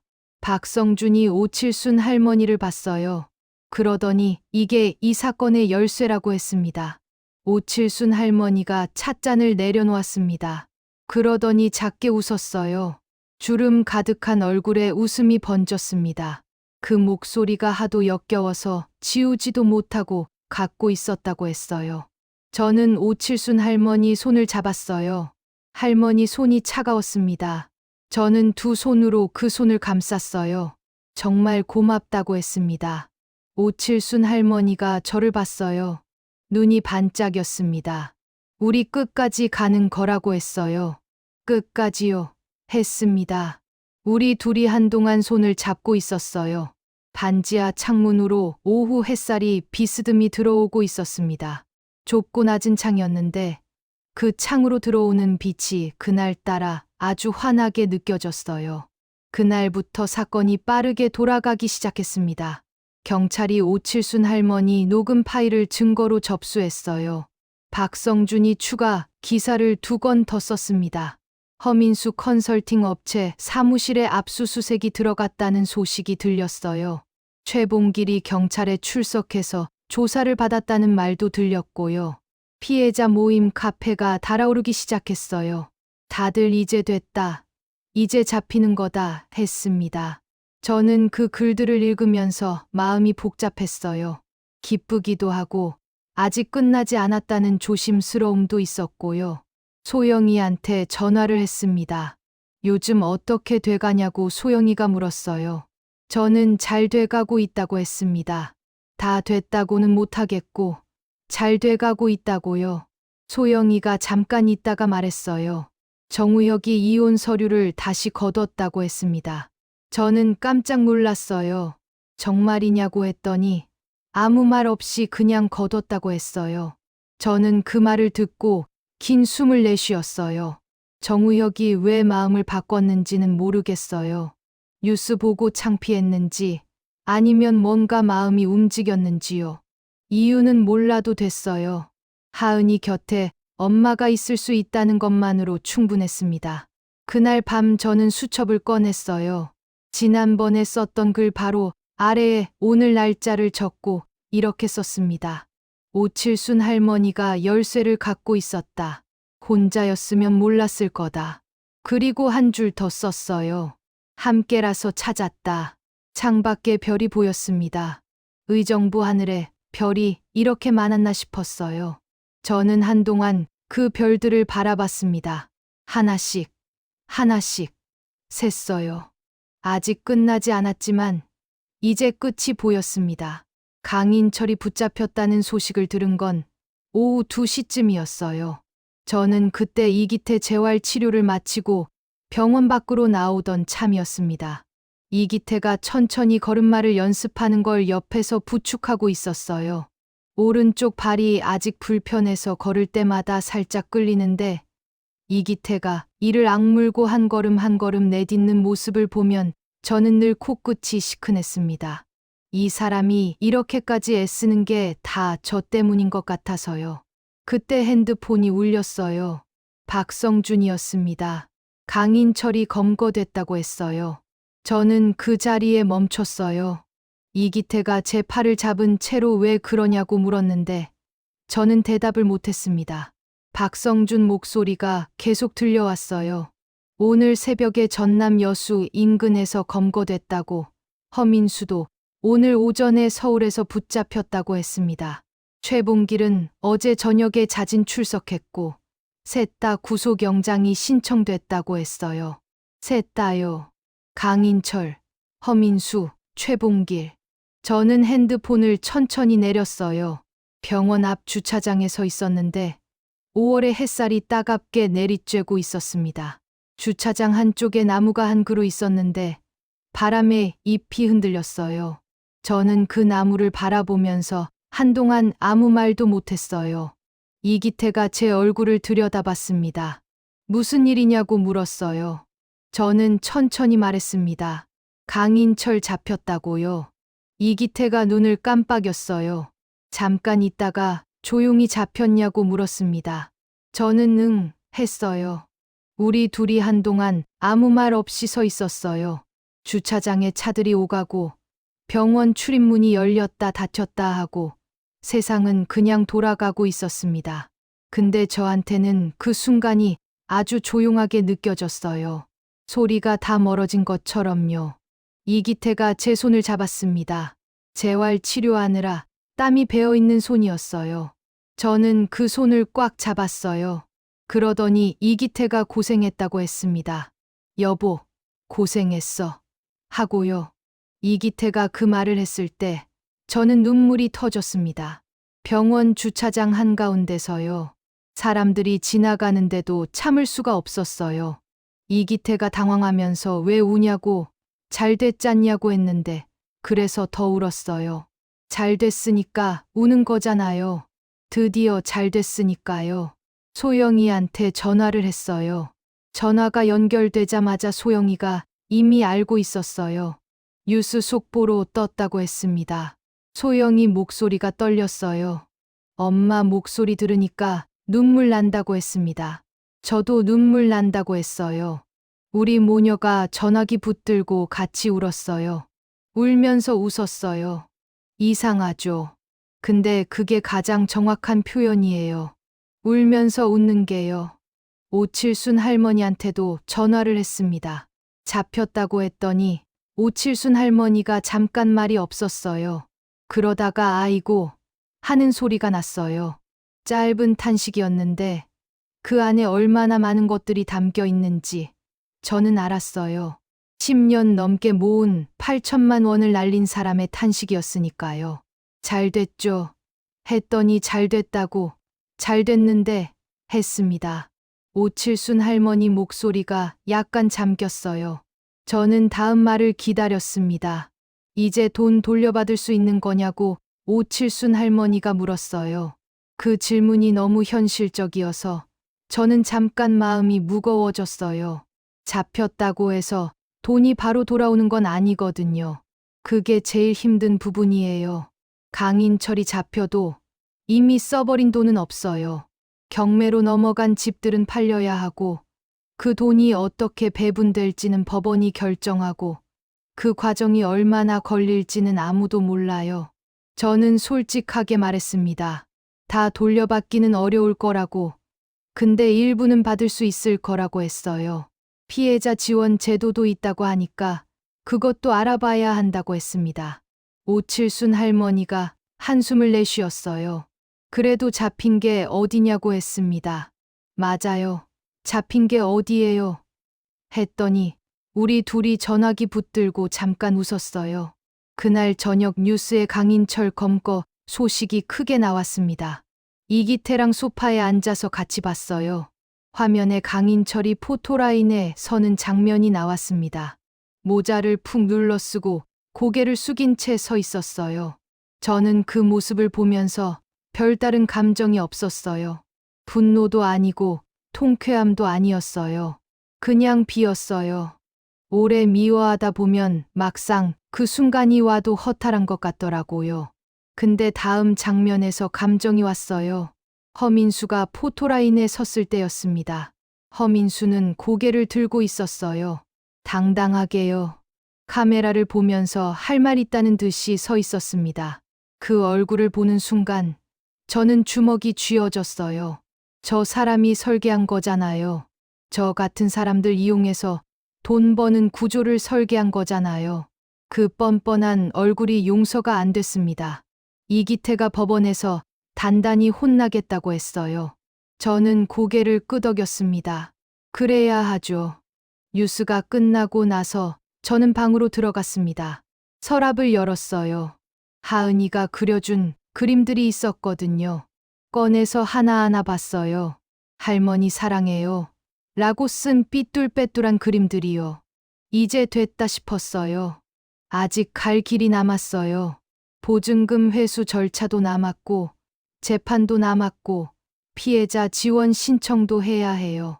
다 끝난 게 아니에요. 근데 가장 무거운 돌덩이 하나는 치워진 것 같았습니다. 소영이한테 문자가 왔어요. 오늘 하은이가 뭐라고 했는지 아냐고 했습니다. 뭐라고 했냐고 물었더니 잠깐 있다가 소영이 답장이 왔습니다. 할머니가 나쁜 사람 잡았다고. 그래서 이제 우리 행복한 집 생길 거라고 했다고요. 저는 그 문자를 읽고 핸드폰을 내려놨어요. 행복한 집. 6살 아이가 한 말이었습니다.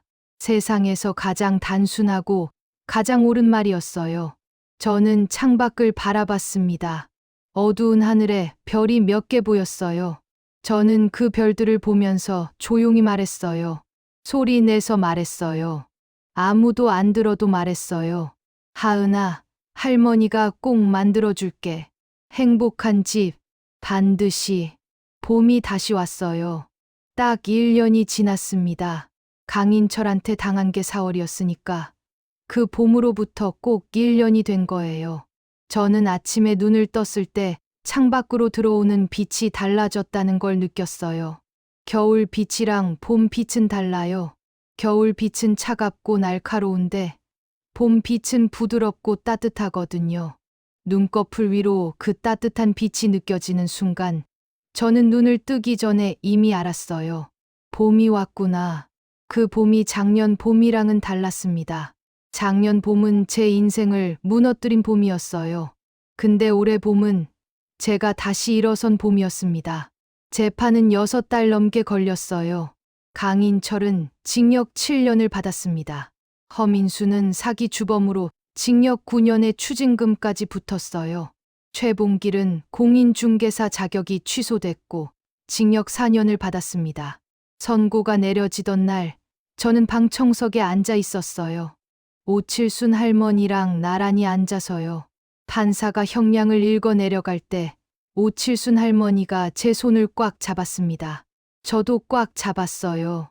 법정을 나오면서 오칠순 할머니가 담배를 피웠어요. 저는 옆에 서서 그 연기가 하늘로 올라가는 걸 봤습니다.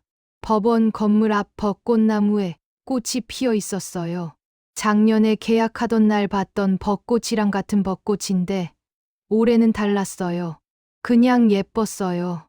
억울하지 않고 그냥 예뻤습니다. 담배 연기를 내뱉으면서 오칠순 할머니가 말했어요. 잘 됐다고, 살길 잘했다고 했습니다. 저는 그 말에 가슴이 뭉클했어요. 처음 만났을 때 죽고 싶었다고 했던 사람이거든요. 맞아요. 잘 됐어요. 했더니 오칠순 할머니가 씩 웃었습니다. 보증금은 전부 돌려받지 못했어요. 경매로 넘어간 집들이 다 팔리고 채권 순위에 따라 배분됐는데 저는 2억 1천만 원 중에 8,400만 원을 돌려받았습니다. 절반도 안 됐어요. 솔직히 말하면 억울했어요. 32년 모은 돈인데 그 절반 넘는 돈이 그냥 없어진 거잖아요. 법이 그렇다는 걸 알아도 마음이 그걸 순순히 받아들이기는 어려웠습니다. 근데 거기서 포기하지 않았어요. 피해자 지원 제도를 알아봤거든요. 정부에서 전세 사기 피해자한테 저리 대출을 해주는 제도가 생겼다는 걸 박성준이 알려줬어요. 저는 그 제도를 신청했어요. 서류가 복잡하고 절차가 까다로웠는데 이제는 그런 것들이 무섭지 않았습니다. 경찰서도 가봤고 법원도 가봤고 압수수색 현장도 지켜본 사람이잖아요. 그 대출을 받아서 소영이랑 하은이랑 셋이 살 집을 구했어요. 노원구 작은 빌라 3층이었습니다. 방 2개짜리 아담한 집이에요. 넓지는 않아요. 작년에 계약했던 창동 빌라보다 훨씬 좁아요. 근데 저는 그 집이 그 어느 집보다 좋았어요. 내 돈으로 구한 집이니까요. 빼앗기지 않을 집이니까요. 이사 가는 날, 저는 제일 먼저 하은이 방을 꾸몄습니다. 작은 방이었는데 창문이 남향이었어요. 오전에 햇살이 가득 들어왔습니다.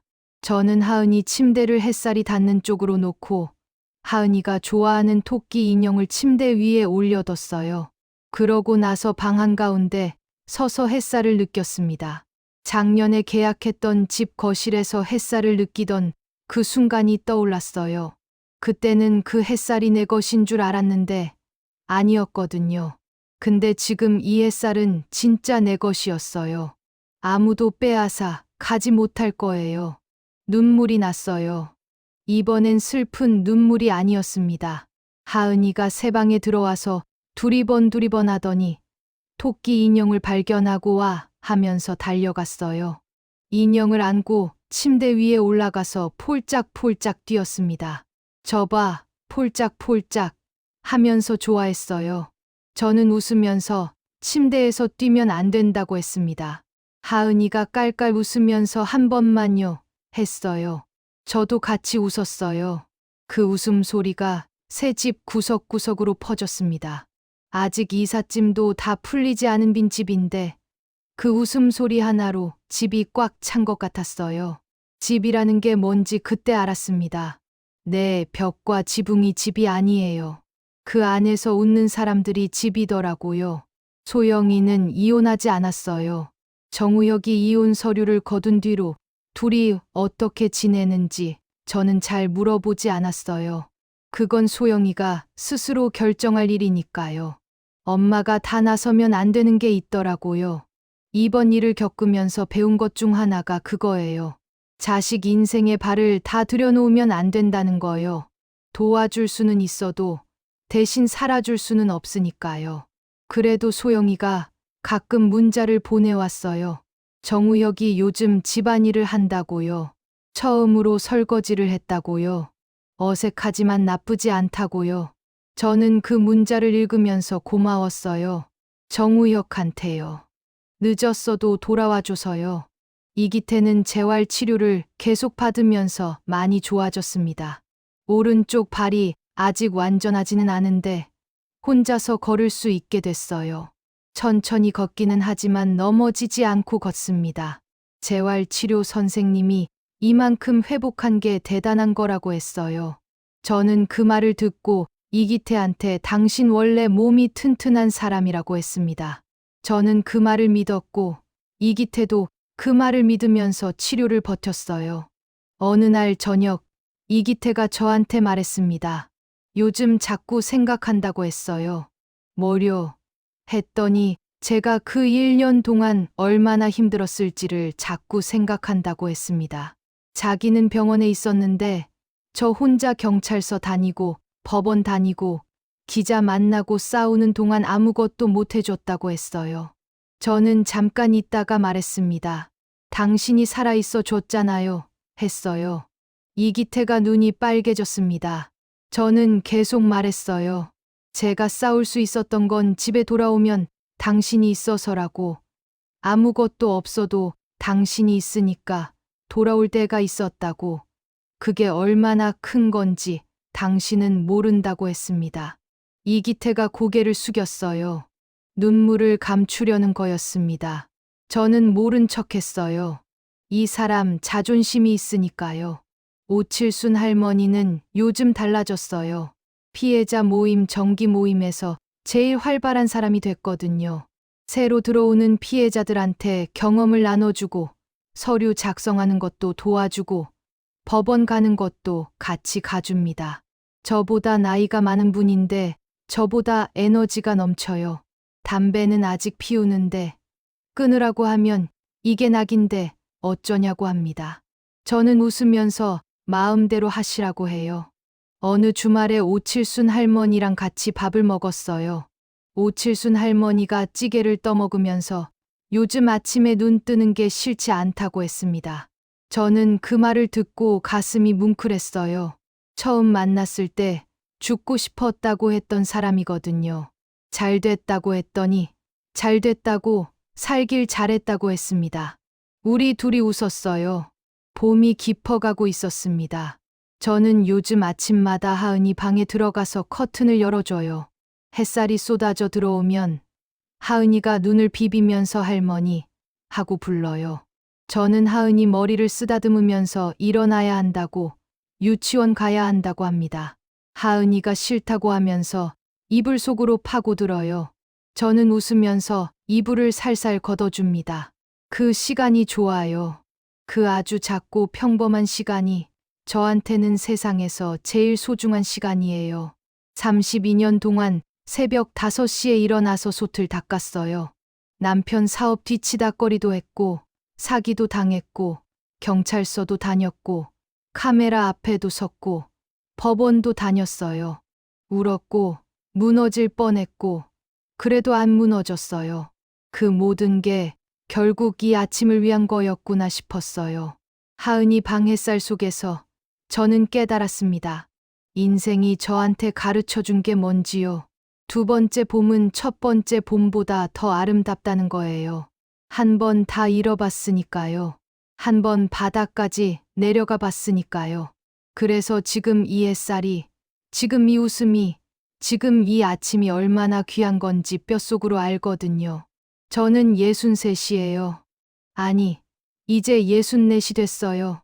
늦은 나이라고요? 아니에요. 저한테는 지금이 진짜 시작이에요. 윤말순의 두 번째 인생이 이제 막 봄을 맞이했으니까요. 벚꽃이 피었습니다. 작년에도 올해도 벚꽃은 피었어요. 달라진 건 벚꽃이 아니에요. 그 꽃을 바라보는 저였습니다. 이제 저는 그 꽃 앞에서 웃을 수 있어요. 실컷 아무 죄책감 없이 환하게요.